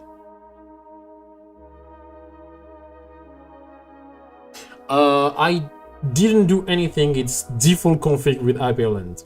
Like, I think Godot just does that on its own. Maybe it's because I'm using the scroller, but I didn't change anything for Godot. I think I have no window rules for Godot. I can check, but I think I don't. So, yep, I have nothing. I have absolutely fucking nothing. Like, as you see, I have here that's just for installing the game, the engine and the export templates if I need them. And here it just enabled them in the home config. That's it. Did nothing in the config for Hyperland, so it's by default normally. So yeah, maybe it's the layout I'm using. Maybe, I don't know, but yeah, it was always like that, and it's perfectly fine like that for me. So yeah. All right, let me just check if I missed anything before. Like in the activity feed, people subscribing and stuff. No, good. I'm a good streamer, I didn't miss anything. Good. So now, size equal max, size equal me. Okay, so we should have the size changing. And the blur is applied because I can see it compiling the shader anyway. I mean, it works well. I like that, having it in the center, because when I test, it's good to have it on the center, in my opinion. Since I usually... Maybe it's a scene with Godot, but I usually work it as if I was compiling the game. So I run, and then when I want to do a modification, I close, and then I do it again. Maybe it's a problem, but that's how I do it. So, yeah. So still the size... I would like to know the size. Well, that's gonna be awful to read, but let's do. Oh. Pardon me? So... This is too small. No offense, but this is too small. It's interesting to play. Thank you. So the game is an horror game, 2D horror games. For the moment, it's not really horrific. I'm gonna give you that.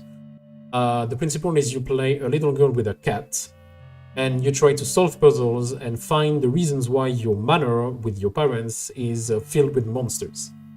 And this little girl is technically her older self explaining to a therapist what happened in a mansion, and she's just like, there was fucking freaky monsters everywhere. Why?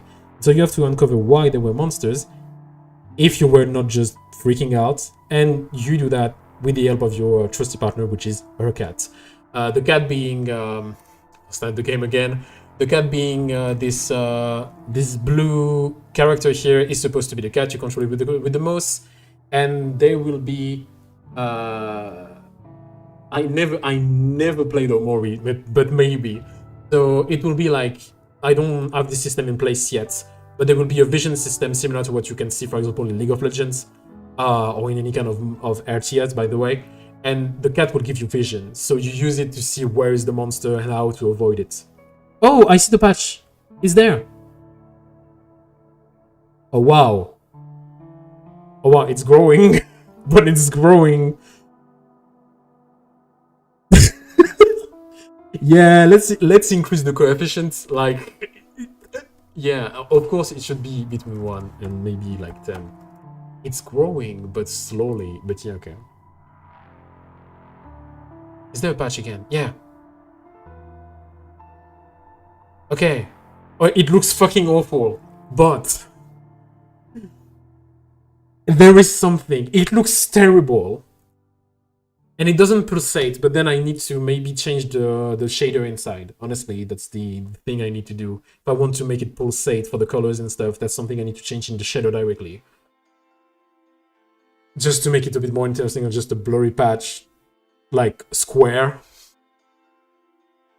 However, the max size should be preferably the screen size. So get viewport rectangle, size X.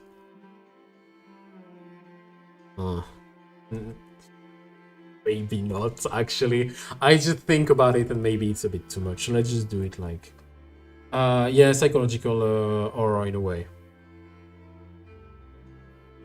No, for the moment, I'm gonna give you that. The game doesn't look terrifying, it looks just buggy. It's gonna take me a while, since I work also next to it, trying my best to make it work.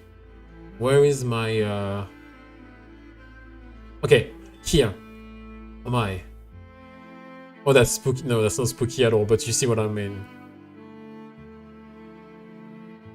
Alright. Then it doesn't shrink, though. And it only grows, like, not out of the center, which is annoying. Its position should change, I think. Or the coefficient should move, should be faster. Because it's just fucking slow, in my opinion. The coefficient should be faster, I think. Where's the patch?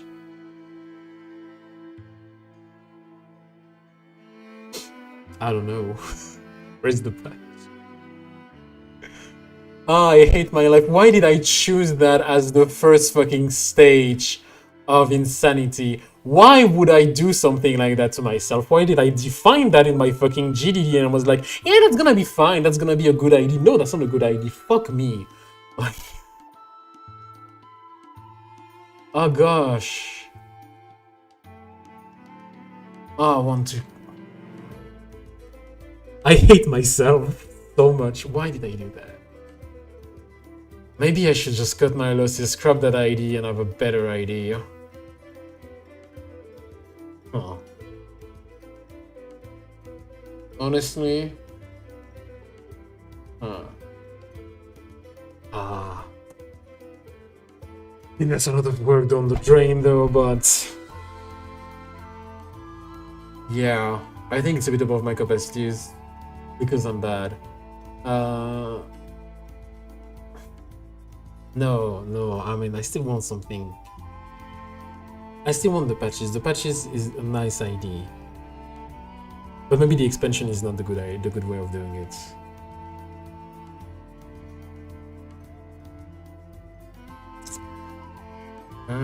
How should I do that?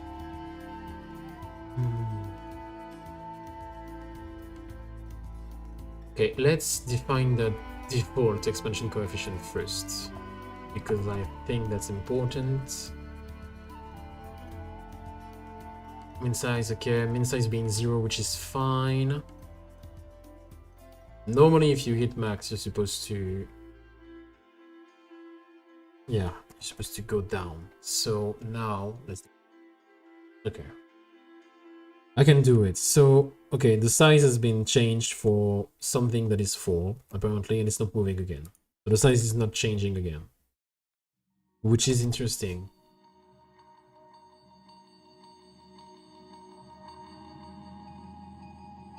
Let's just say, like, I hit the max. Let's say I'm in.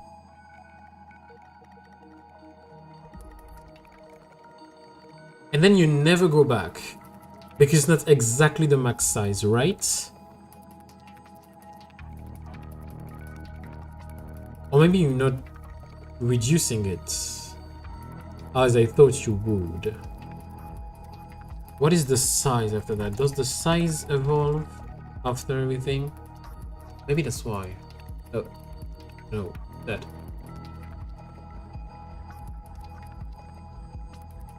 It's gonna take me a while, but it's okay. Maybe it's the small on the smaller end, so it's okay. Take me a bit. Okay, so you never hit that fucking shit again? What? So you don't hit the max again, even though I clamp you. So you never go up.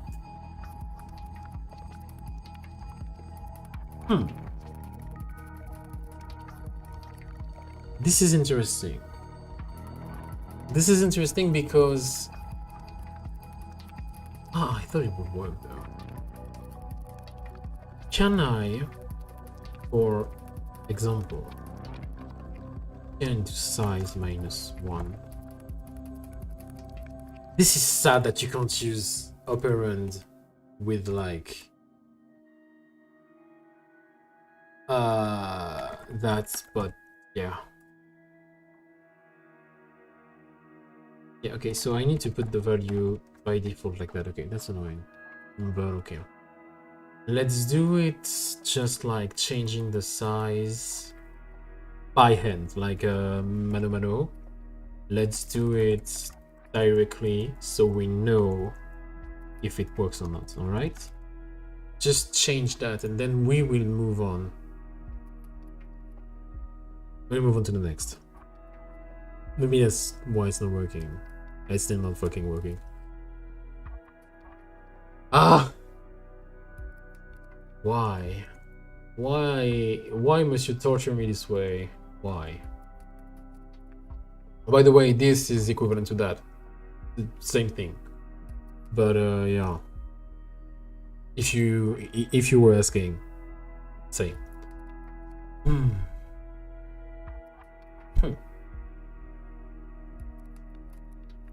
So let's just do that for a moment and see if I can have the size growing. I don't even see the rectangle anymore, which is weird because it's still positioned in the screen and I have the position here, but then the size is not doing. It's supposed to start at 0 and then grow. Or maybe that's because it's too slow of a grow. That's maybe why. Because 1 pixel by 1 is a bit slow.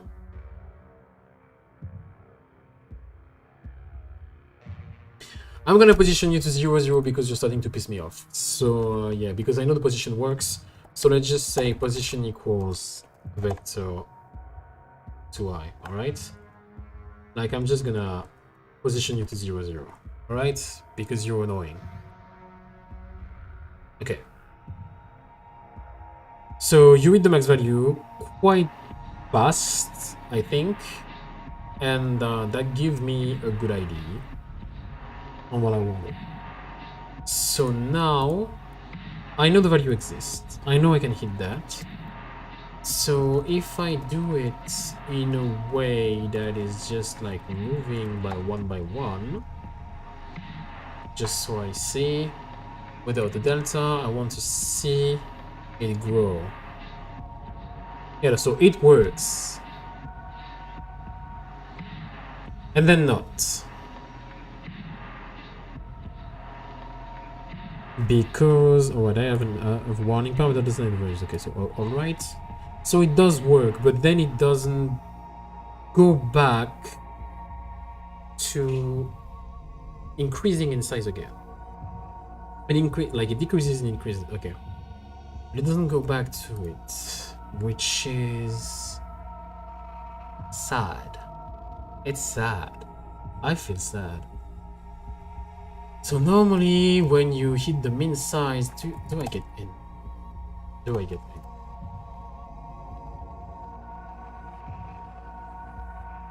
So I never go in. What is the value of size here? Just so I have the information.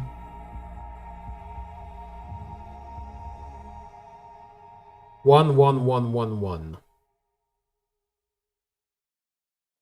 So the minimal value is 1. You never go back to 0. Interesting. So if the minimum value should be 1, and I know maybe why, because that's the like the min size you can have like for a texture, and I think that's why. Oh, this is fucking freaky. Okay. I didn't expect that, but I'm kind of not surprised in a way. Let's say, because I think it gets like to that value, and yeah, do it again.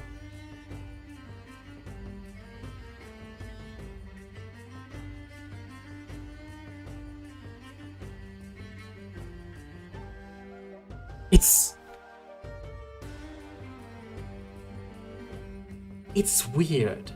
What does, I think it's, the problem is in clamp. Because, yeah, if you see, maybe you don't see it with YouTube compression, but like, here, like, it grows to this big square, then goes down quickly, and then just shrink only on the x-axis, not the y-axis. Oh, man, that's weird. Yeah, okay. So maybe clamp is not working. But you can compare vectors. So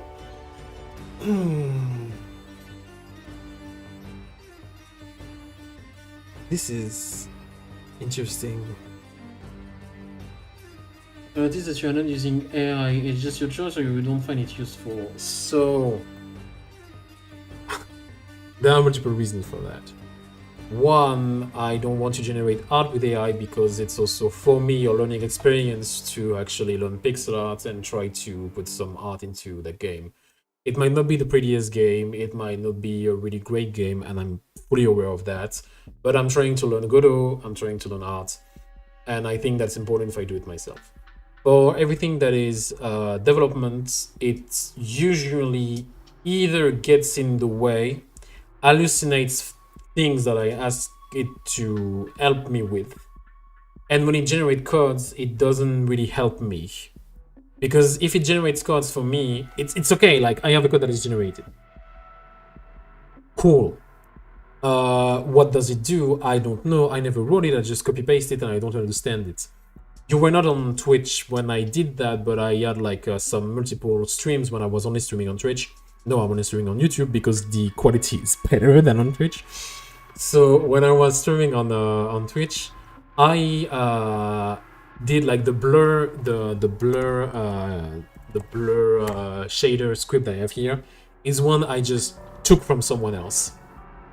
I know how to make a Gaussian blur in like a sequential way on an image because I know the principle of a Gaussian blur. That's not the problem. The problem is I don't know how to do it correctly with shaders because I'm really bad at shaders. That's one of the things also I want to learn more. Thing is, this is something like someone gave to me, or I mean took mostly from the GD shader website, and took me a while to actually understand what the fuck it was doing, which is a problem. If I ask AI to do something for me, doesn't mean I will understand what the fuck is going on, and so I can't reuse it. In a way, I get dependent on the tools I'm using, and I don't want that. I want to be able to do it, even if, for example, I only have Godot with me and Elixir is not working, and internet is not working. I should be able to do everything with the internal Godot documentation, my dick, and a knife. Literally like that. And that's why. So it's important for me that I don't use it, and for code that is generated by AI, unless I can read it and fix it myself, I don't trust it enough.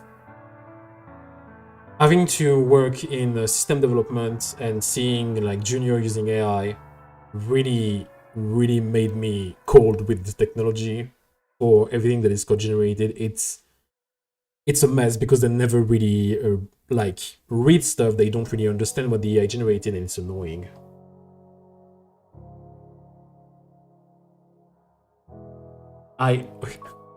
You are teaching me so much tonight, Eterath. Like, what the fuck is le chat? Le chat, le chat. If I say it in French directly, le chat, which is like the cat, I never fucking heard of it. I'm not even joking with you. I never heard of it. Like, and I'm French. I should know that. What the fuck? Hold on. This will be the little break that I need because I'm not doing stuff correctly. Le chat AI. Le chat Mistral AI. Yes, continue, okay. The fuck is that? Chat Mistral AI qui était le chat. Comment avoir l'IA le chat? C'est la Mistral AI directement. Ah, c'est Mistral. Ah, yeah, okay, I see. I see. Ah, they call that le chat. The chats, I suppose, but... Ah, okay, yeah. Whatever. But yeah. Still.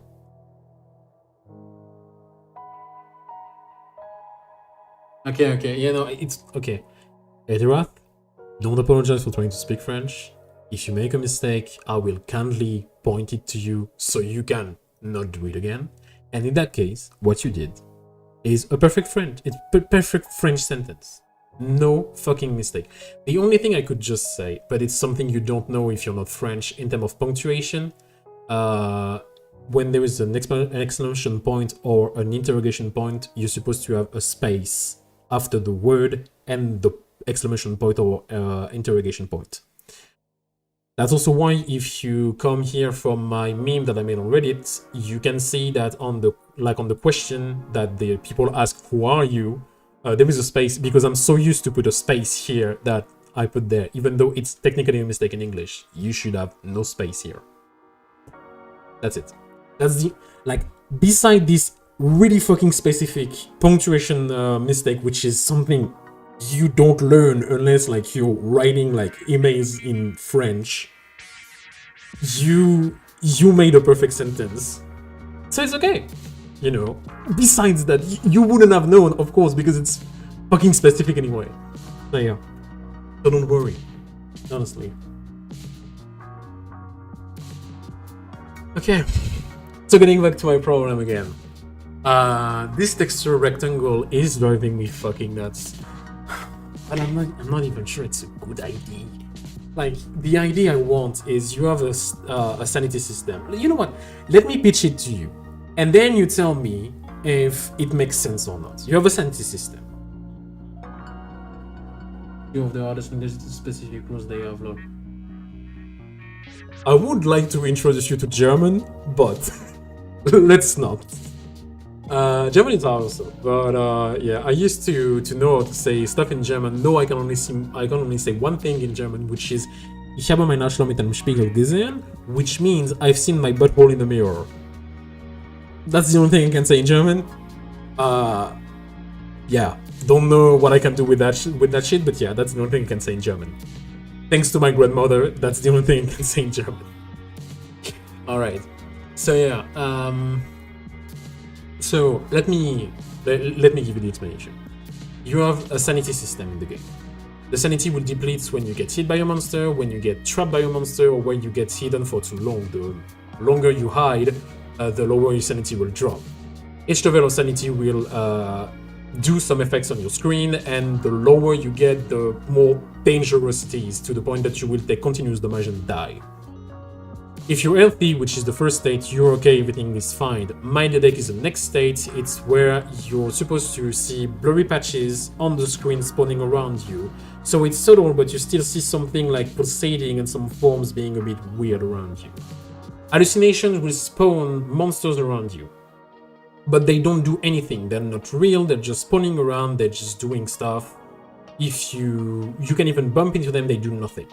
Strong hallucinations, however, is the next stage, which when they spawn, they are actually physical and they will hurt you to the point that they can kill you.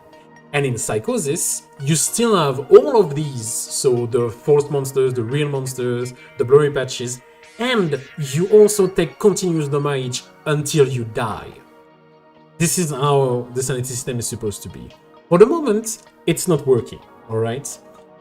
My question is for the mild headache. The blurry patches, I thought it would be easy. Turns out, maybe I'm just bad. Maybe it's pretty easy for people who have better information than me or are better with shaders than me, which is perfectly fine. But I can't make it work correctly, or I will need much more time. And I really want to close the sanity system at some point, because I don't want to spend another week on the sanity system again, and another time in stream just looking like a fucking doofus. So the question would be, is that good for the Mighty Deck? Or is it not good? Yeah, it's not gone on paper, I know. Still needs to be tested anyway. But yeah. Is the blurry patches working, or do you have a better idea? The goal of these streams, by the way, is not just me yapping and doing stuff on my own. It's also to gather feedback from people who might want to play the game at some point. That's also why I'm asking you. So, hi, thank you for coming. Your feedback is really important for me. So yeah. So do you have a better idea for the Mighty Deck? Preferably something that could be simpler to implement, but you don't have to think about implementation, because I'm not sure a lot of you have the experience in game development, which is fine, by the way, not derogative, just, that's maybe not your job and it's okay. So if you have something a bit simpler and a bit more attractive than just blurry patches, but that is not that's just visual. I don't want it to be already mean. It's supposed to be a game that you can finish quite easily. So yeah, if you have an idea, please tell me. Because I'm stumped. I'm stumped and I feel dumb.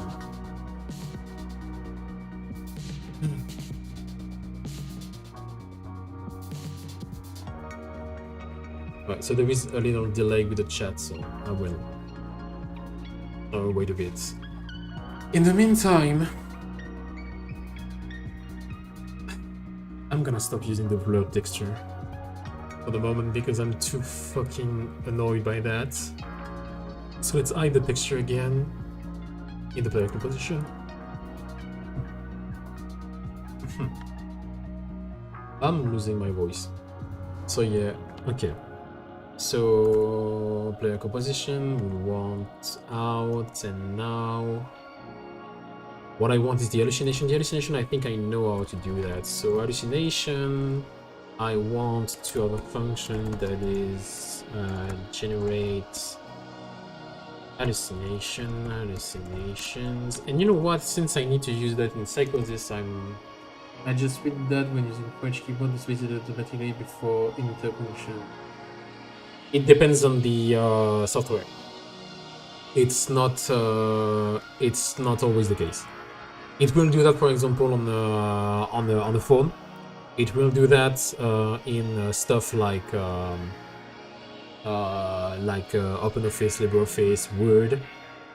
It will not do that, for example, on Discord. It will not do that in GIMP, is where I put the stuff.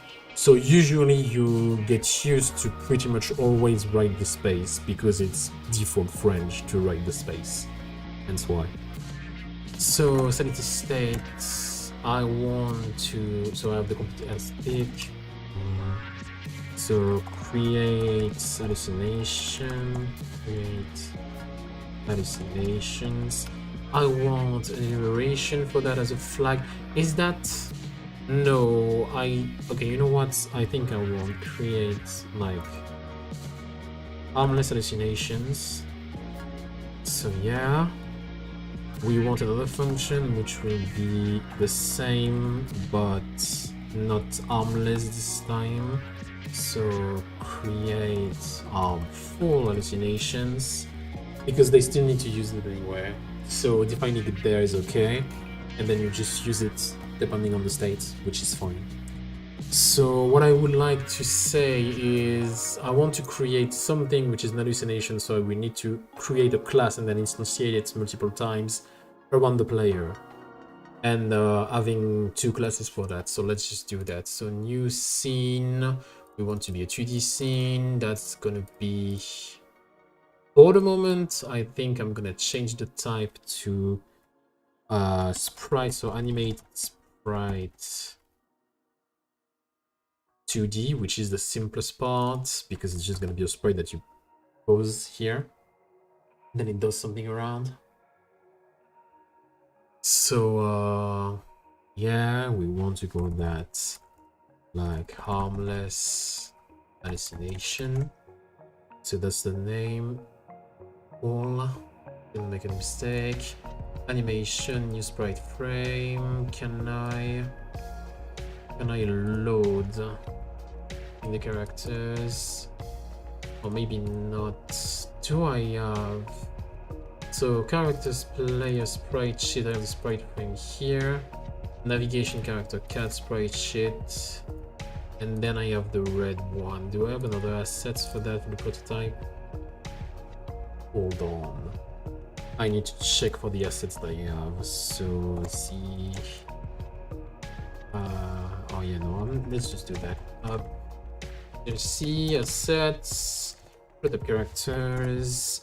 I have the blue, the red, and okay, so I will use the default one to generate the sprite frame. So animation default. So for the sprite frame, I want to add like, yeah, okay. For the sprite frame, sprite frame editor, I want to import something there, prototype character. This is annoying. Add frame some sprite sheet. Yep. And why can't I import them? So it's a sprite. Okay. How you add the files? I don't remember exactly how we do it. It's been a while. Or recognize. Okay. So can I import an atlas directly? I don't remember how you do that. Fuck. Sprite, animated sprite, just so I see. Do sprite animation, easy. So sprite frame. Emphasize down on the left, drag the edited video arrangement to the center of the sprite frame. Okay, I can just do that. Why would I spend so much time? Oh yeah, I know why. Because I have the import but not the fucking PNGs. My god, I have 2 brain cells today. That's insane. Alright, yeah, because I moved them to there. So let's just consider it that being the player. Yep. No. Oh, that's the... Okay. Nope. Alright. Yep. Let's just... Yep. Okay. Alright. Let's just do it from the player directly. Alright, so... Horizontal 4, vertical 10, I think. No. 11, maybe. Nope. Yeah, 12. Okay. So let's say just at the 2 frame for that, we're just gonna say idle. So just for that, so it's gonna look exactly like the player.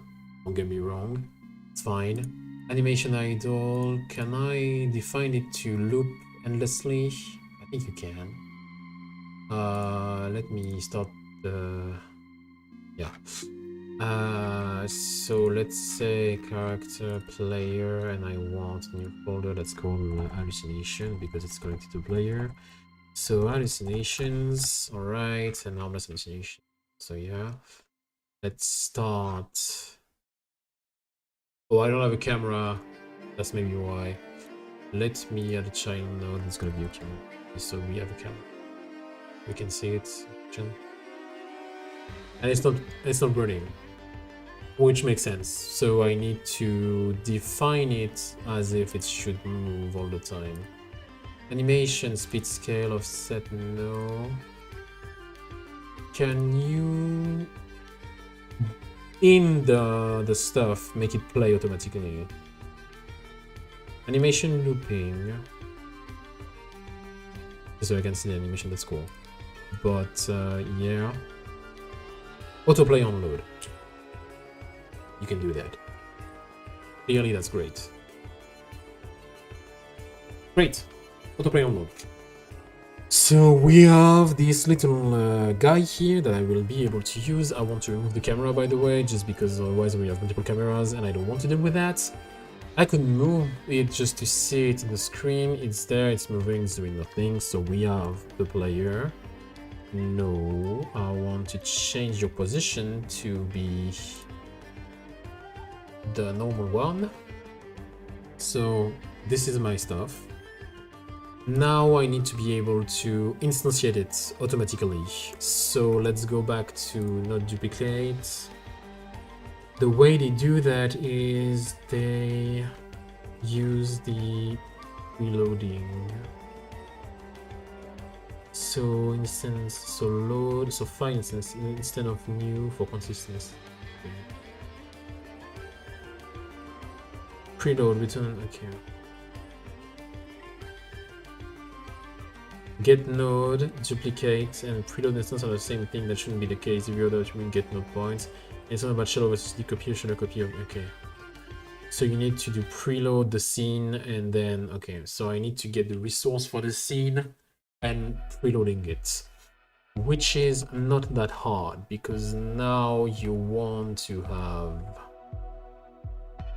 a non-ready var. So yeah, var not really already, it's gonna just be by default.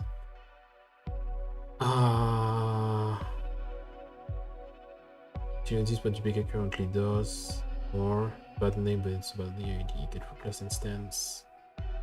So you can add child instance. Okay.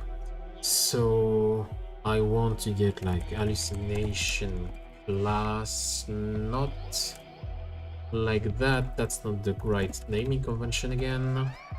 Like that. It's gonna be a preload, so we need to do preload. And you take, what do you take? Oh, a resource path. Okay. So a resource path from a pi system, so something like that. So I would say, okay, so I can find that directly. That's great. Harmless hallucination. That's yeah. Right. Yes, please. All right. So that gives me these. Now I can do it again. So create a hallucination would be just like defining like its position randomly and then positioning it around the player and for a few times and then killing it. So the goal is just to destroy at some point. Can you destroy? I know in C++ it's called destroy, but there is a way that you can destroy something. Destroy. No, you can't.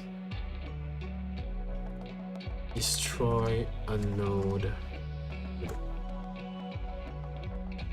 You need to node and free it from memory. You can encode its queue free meter. Doing so queues the node for deletion at the end of the current frame after it has finished processing. At that point, the engine removes the node from the scene and frees the object in memory. Okay. So a solution that you can do is for the harmless hallucination, you want to add a new child node. I think I want a timer. The timer will have a value. The value will have to define it yourself. And then I want a script. So it's already done directly here. Very bad. Harmless hallucination. So the process, no, but on ready, I want to define the timer. So I think init like timeouts in the plot we want to avoid. And what I want is I want to define my timer. It's timeout, so set timeout, I think. Set wait time, timeout. All right. We don't need ready, we don't need that. So yeah, we need on ready. We want to say timer start. Timer.start, right? And then we don't need the process, and what I want is to add a new timeout function on timer timeout, which will be which will be here. So on timer timeout, and then what we do is we do q easy, just remove it. Do that. So we have the information that we want. This is great. So in the create harmless hallucination, we have the hallucination class. Then it just instantiates something, define its position, and define its timeout, and that's it. So we need a timeout between 1 and a certain value. So we'll say the max value will be 5 or something. I will set that in the player at some point. But let's say var timeout. Randf range between 1 and like 5 seconds, so it just spawns 5 seconds no matter what. It's a thing. Then we want to define this position. The position will be a vector2, which will be vector2 one def range between like 1.0. So I want to be sure in which space the position is. Like there is global position and there is position. All right. So it's info and not to. So I want to see in which space I am. So I know position. All right. Yeah. Position relative to node's parent. Here's a global position. So position relative to the node's parent. So no matter what, it will be a position relative to it. Okay. So then I can define this position between a negative value like 1 and that. And same for the rest, I think, because if it's relative, I would think the position is between -1 and 1, but maybe I'm wrong. We'll see. Why? Yep, -1 and 1. All right. And then I want to do hallucination class dot instantiate timeout. All right. What? Instantiate this in the hierarchy trigger. The shell instantiation triggers node notification, send instantiate notification on the root node. Also, you can't init it. So I can't pass it a value like with init. Instantiate. Global scope. Instantiate. So no.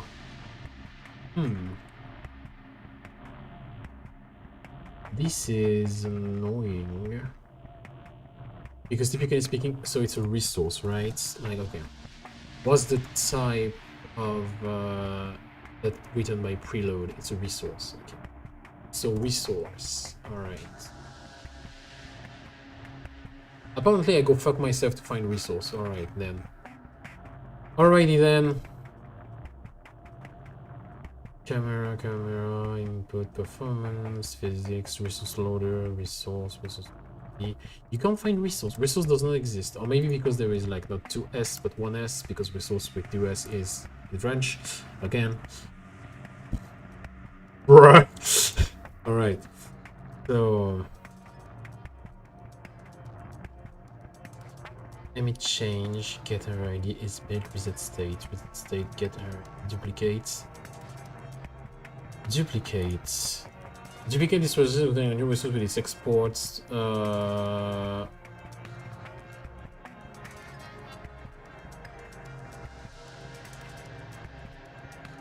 So you don't. So instantiate is backseat instantiate. Just in non-hierarchy.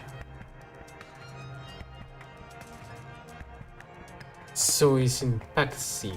Okay, backseat because a resource can be a backseat. Maybe what? Backseat. Can I instantiate? But then you can't define its value. Backseat new. Okay. Change the owner of the body. Backseat new. So you can do that, but defining a backseat is not what you want. And so I can't do the timeout. So I could defer the timeout definition by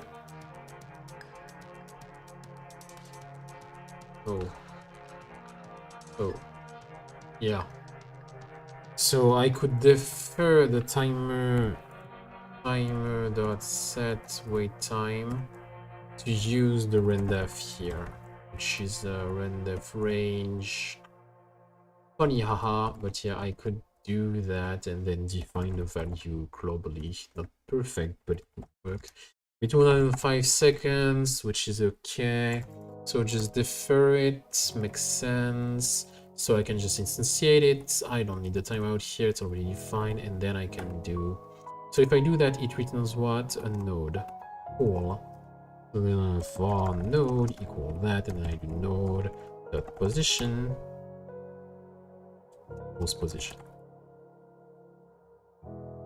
And then I need to do that. Perfect.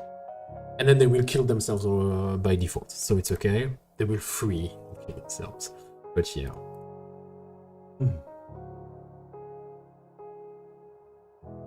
The position will be the position they have relative to the node they will spawn in, which is on the player composition. So yeah, player composition. A child node. Because otherwise it will not work. So the position will be there. And now what I want is when I get to hallucination, I want to always create harmless hallucinations, but I want to have a ticking timing on that. So I can change that in the player. Do I have it there? Yep. Hallucinations. I can add a timer. So I have the value like cooldown really. On timeout, I want to give it to hallucination, so on cooldown timeout. Okay, let's reload. Alright, so I have it there. So now I will put var can spawn hallucinations. You can define it as true by default. So you can say if can spawn hallucinations, then up, and then can spawn hallucination course. Alright. And on cooldown timeout, can spawn hallucinations. Pretty simple, pretty basic. You know the drill. It's okay. Let's define the wait time to be like, let's define it as one shot. Let's define the wait time to be like 2 seconds. 2 seconds would be better than that. So yeah, something like that. For the player, not the player composition, but for the harmless hallucinations, we want also that to be a one shot, of course. And then we pray that everything works. So now we want to lose our sanity. So let's just do that. At some point the sanity will drop. That's why. And we will see if monster spawns around us. Or like weird shit spawn. We will see. Can take some time. Maybe I saw one actually. Oh yeah, one spawned. Okay, that's nice. Okay, that's funny. They spawn, so they can do any kind of weird animation that you can possibly imagine. That's cool.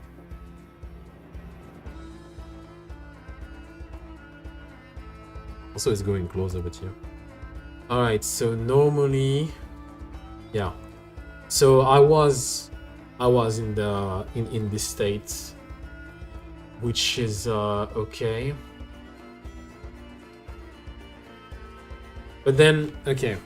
So there are two problems with my implementation.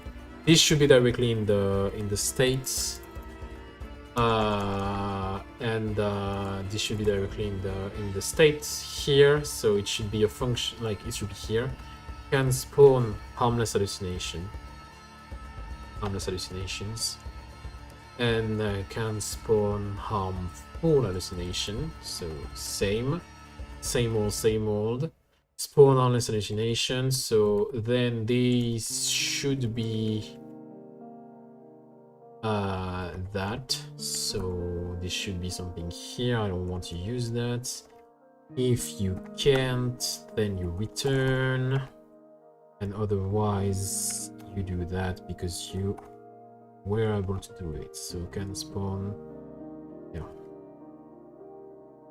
can spawn harmless hallucinations, which is okay. So we have the info here; it's already defined. And then, so this is, so they will always have a timer, and I think this timer will be on the player. So let's move the harmless hallucinations cooldown. Let's put that there. So it's outside because it's on the player. So we want to have the cooldown to start. Yeah, that's why I didn't do it again, because I didn't start the timer. Classic error, you know me. But yeah. So now in the sanity state, you want to say player dot. So okay. Maybe I can just do it like that. Harmless hallucinations cooldown. Let's start. Alright, and then I want to disconnect this timer and I want to connect it to... Can I connect it to like...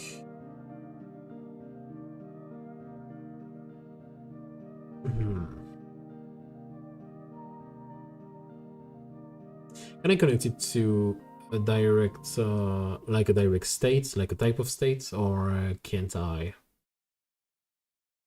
Because all of them should do it, which is a problem. I would like to connect you. Oh, but I know what I can do then. I can just do it there. And yeah, and I know why. So I know how I can change that. So yeah, let's get into a player. So you want to have a value that is defined. Where is my ready function? There is none. Do I have not ready variables? No. So let's just add them at onReady.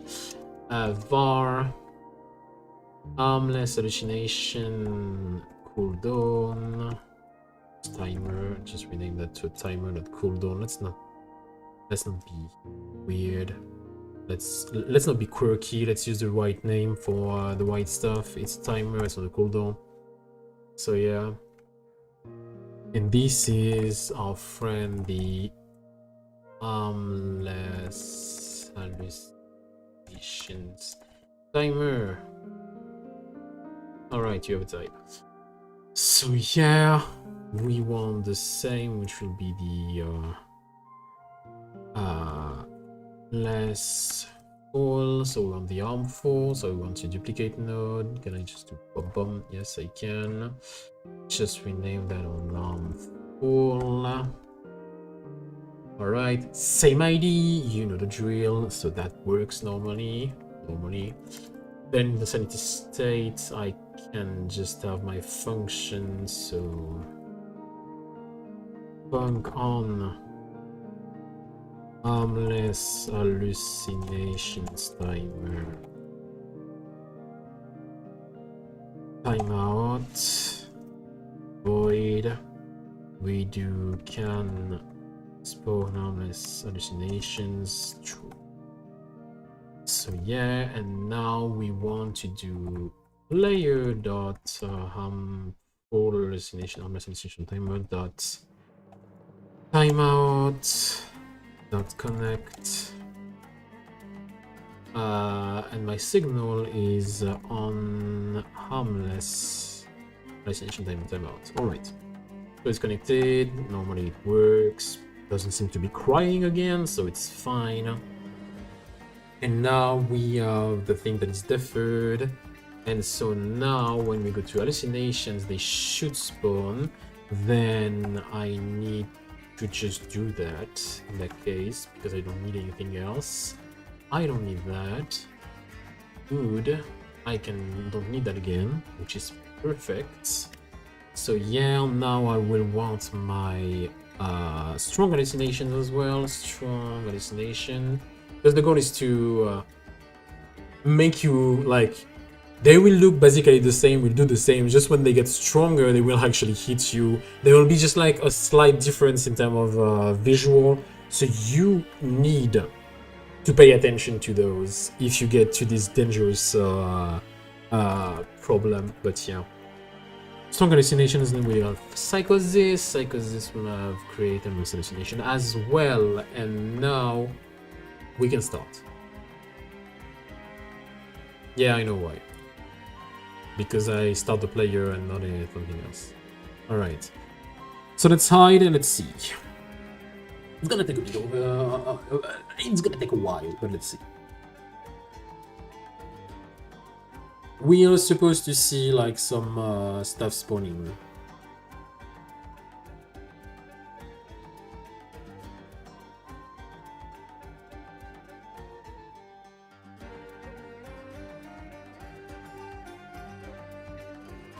Okay, one spawned. Died.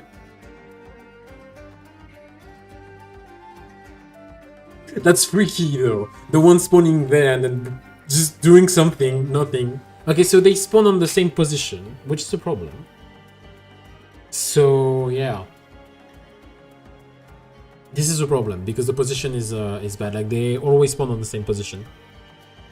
Yeah, see? So it's always spawning there, which is not what we want. But we still have them spawning. So we can change the position. I think my position were bad, so maybe I can get you correct size, screen size, which is that. Var. I also want to be inferred in terms of type because here we type stuff. Because the value doesn't have a set type. What? I can't get... No, wait, really? The camera screen is there but never used. Okay, but I don't care. I can't get... Oh. Because it's the node. It's not a node 2D. So it doesn't... It's not a kind of item. That's why. Yeah, of course.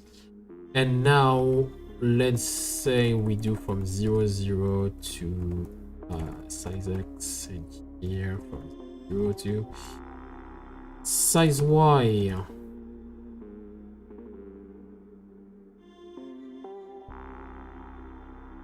Screen size Y. Same ID. Same old, same old. Let's do it again. And I will maybe stop on that after seeing if it works or not.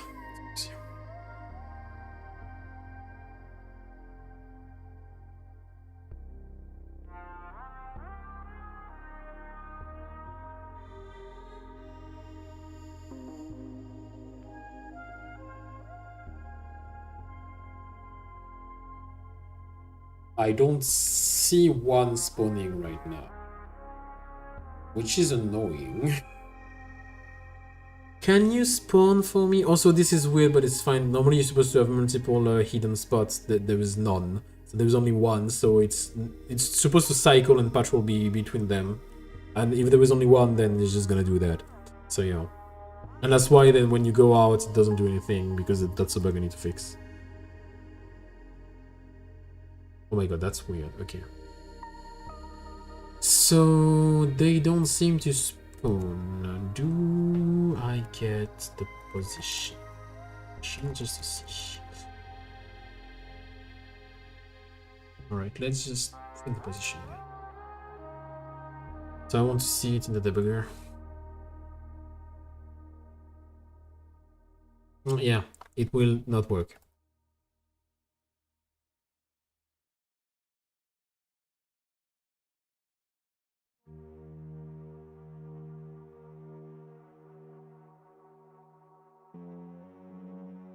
That's a bug, but it's fine. It's a bug I need to fix, but these edge cases should not appear like that, so it's okay.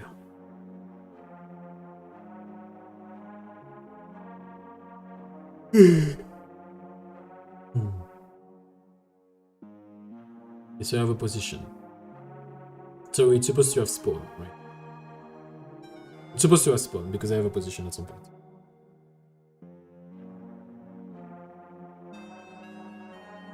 I have a new position.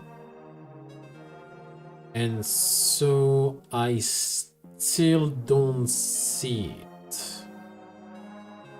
Which makes me think it doesn't spawn.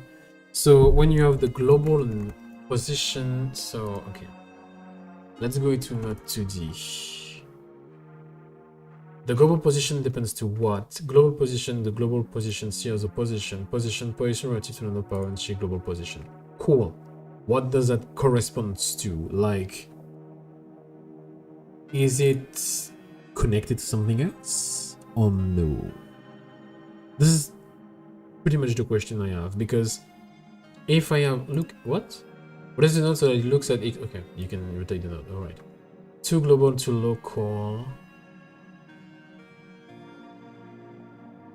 I want to understand the global position, like the position system, how does it work? Environment and post-processing, alright. Position. Sky material, so that doesn't help me. Maybe it's in the defined introduction to 2D, Canva layer, viewport and cover layer, okay? The viewport, Canva layer, okay. Viewport and cover transformation. As mentioned in the previous video, Canva layer, okay. Viewport is of the global Canva transform, but the rendering physics and movement, 2D movement overview.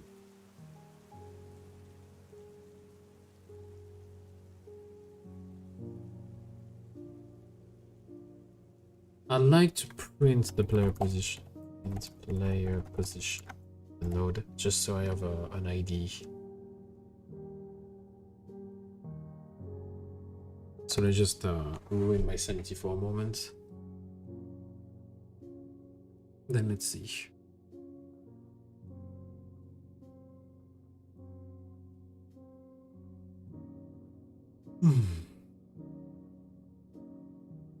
Let's see. Can you spawn something? Because it's starting to take a lot of time. I know sanity doesn't drop a lot when you're like inside, but yeah. Oh.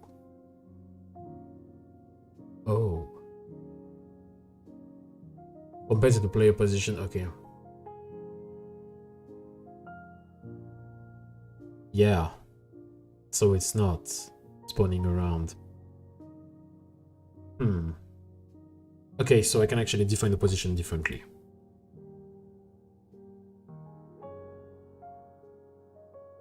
So we'll find random points in center. So in a circle with radius and center. Anyone should work for finding a position on a random unit cycle, like the unity function random inside unit cycle. Code when def. So you just define the theta and you do it like that.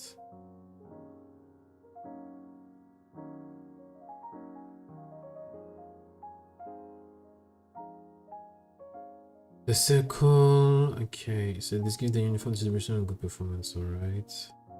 Simplest to the application is to generate a vector with the random x component equals to the side of the circle and rotated by the number of degrees.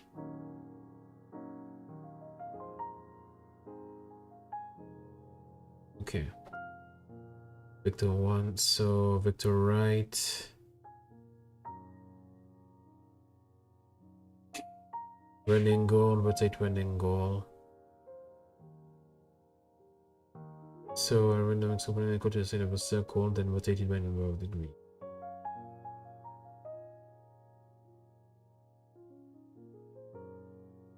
From the circle, you can just get a random vector, normalize it, and then multiply by the number. Maybe something like that.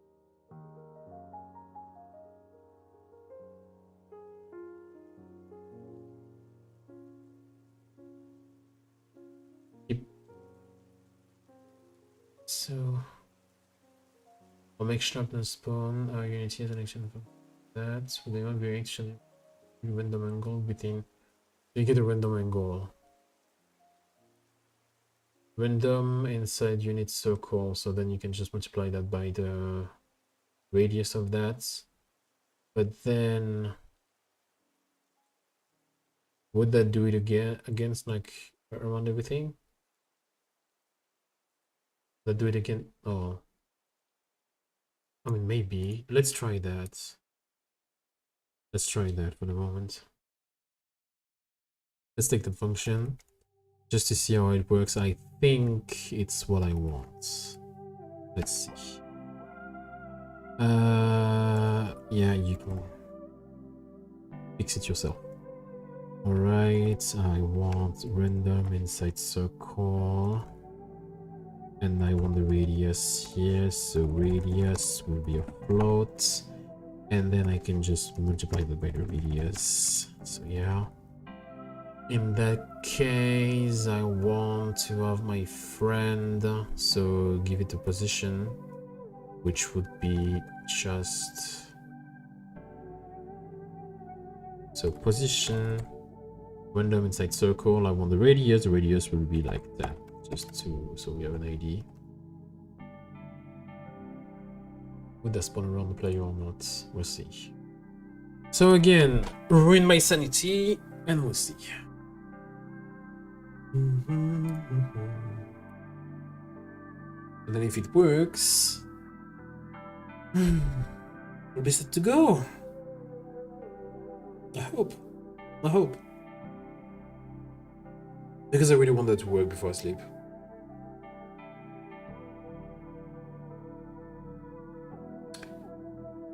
So 4 1 1 minus 4 minus 1, okay. But maybe the position is not good. So it spawns, but it does not. It does not use the. Oh, but I know what I can do then. I can do that plus player position. So I offset it by the player position. So I have the info, and then I can make like a circle of 100, for example. Let's see. Let's see. Yeah. Okay. Let's do it again. You know what? I'm gonna do it faster. Can you like jump on my ass? Okay. Hit me again. Thank you. Normally I don't have the sanity to survive again, but hit me again just to be sure. All right. You remove my sanity normally. So now stuff is supposed to appear around my ass. I'm gonna die. No! Leave me the fuck alone. The fact that you can't outrun it is annoying. But yeah, like at some point I'm just gonna die.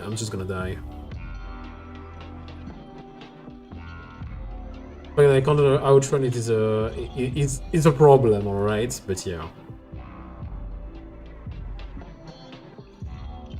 Oh wow. Oh wow. I found a bug. Yeah, found a bug. Alright, that's fine. Okay. Let's just begin.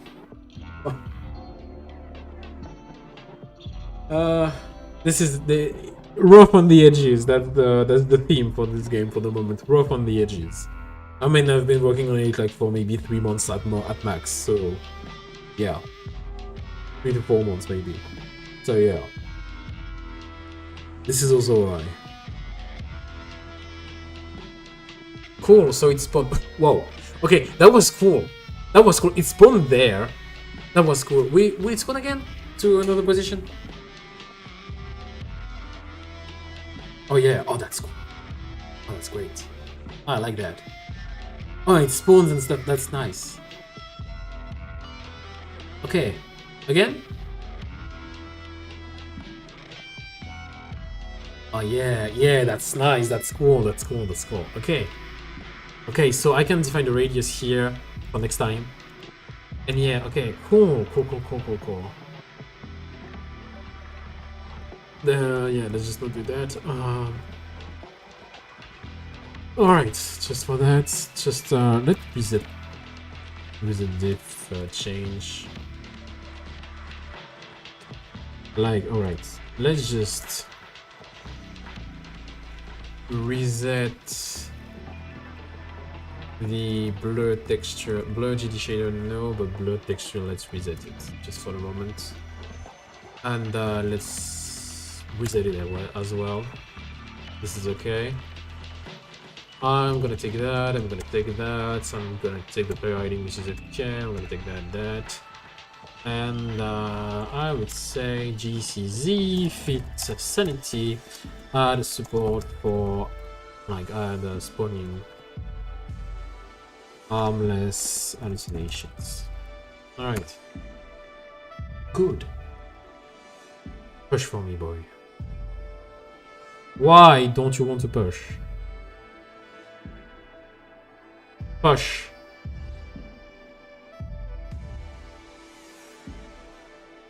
Push. You can do it. But in the meantime, yeah, this card changes and reloads, okay? In the meantime, I think we're gonna stop for today. So this was a nice stream. Learned a lot, did what I could. Not perfect, but why the fuck is my permission enabled big key? Yeah. I mean, of course you can push. Yeah, thank you. Alright. So learned a lot, try my best. And honestly, I'm quite happy with the result. Not perfect, of course, I will have to work again on it. Maybe outside of streams anyway. I'll see you on Saturday for a gaming stream this time. We will do some Hunt Showdown. On Sunday we have, so same hour by the way.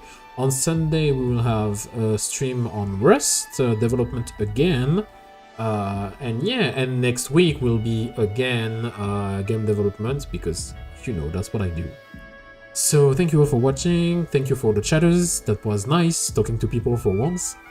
And yeah, see you on Saturday. Bye.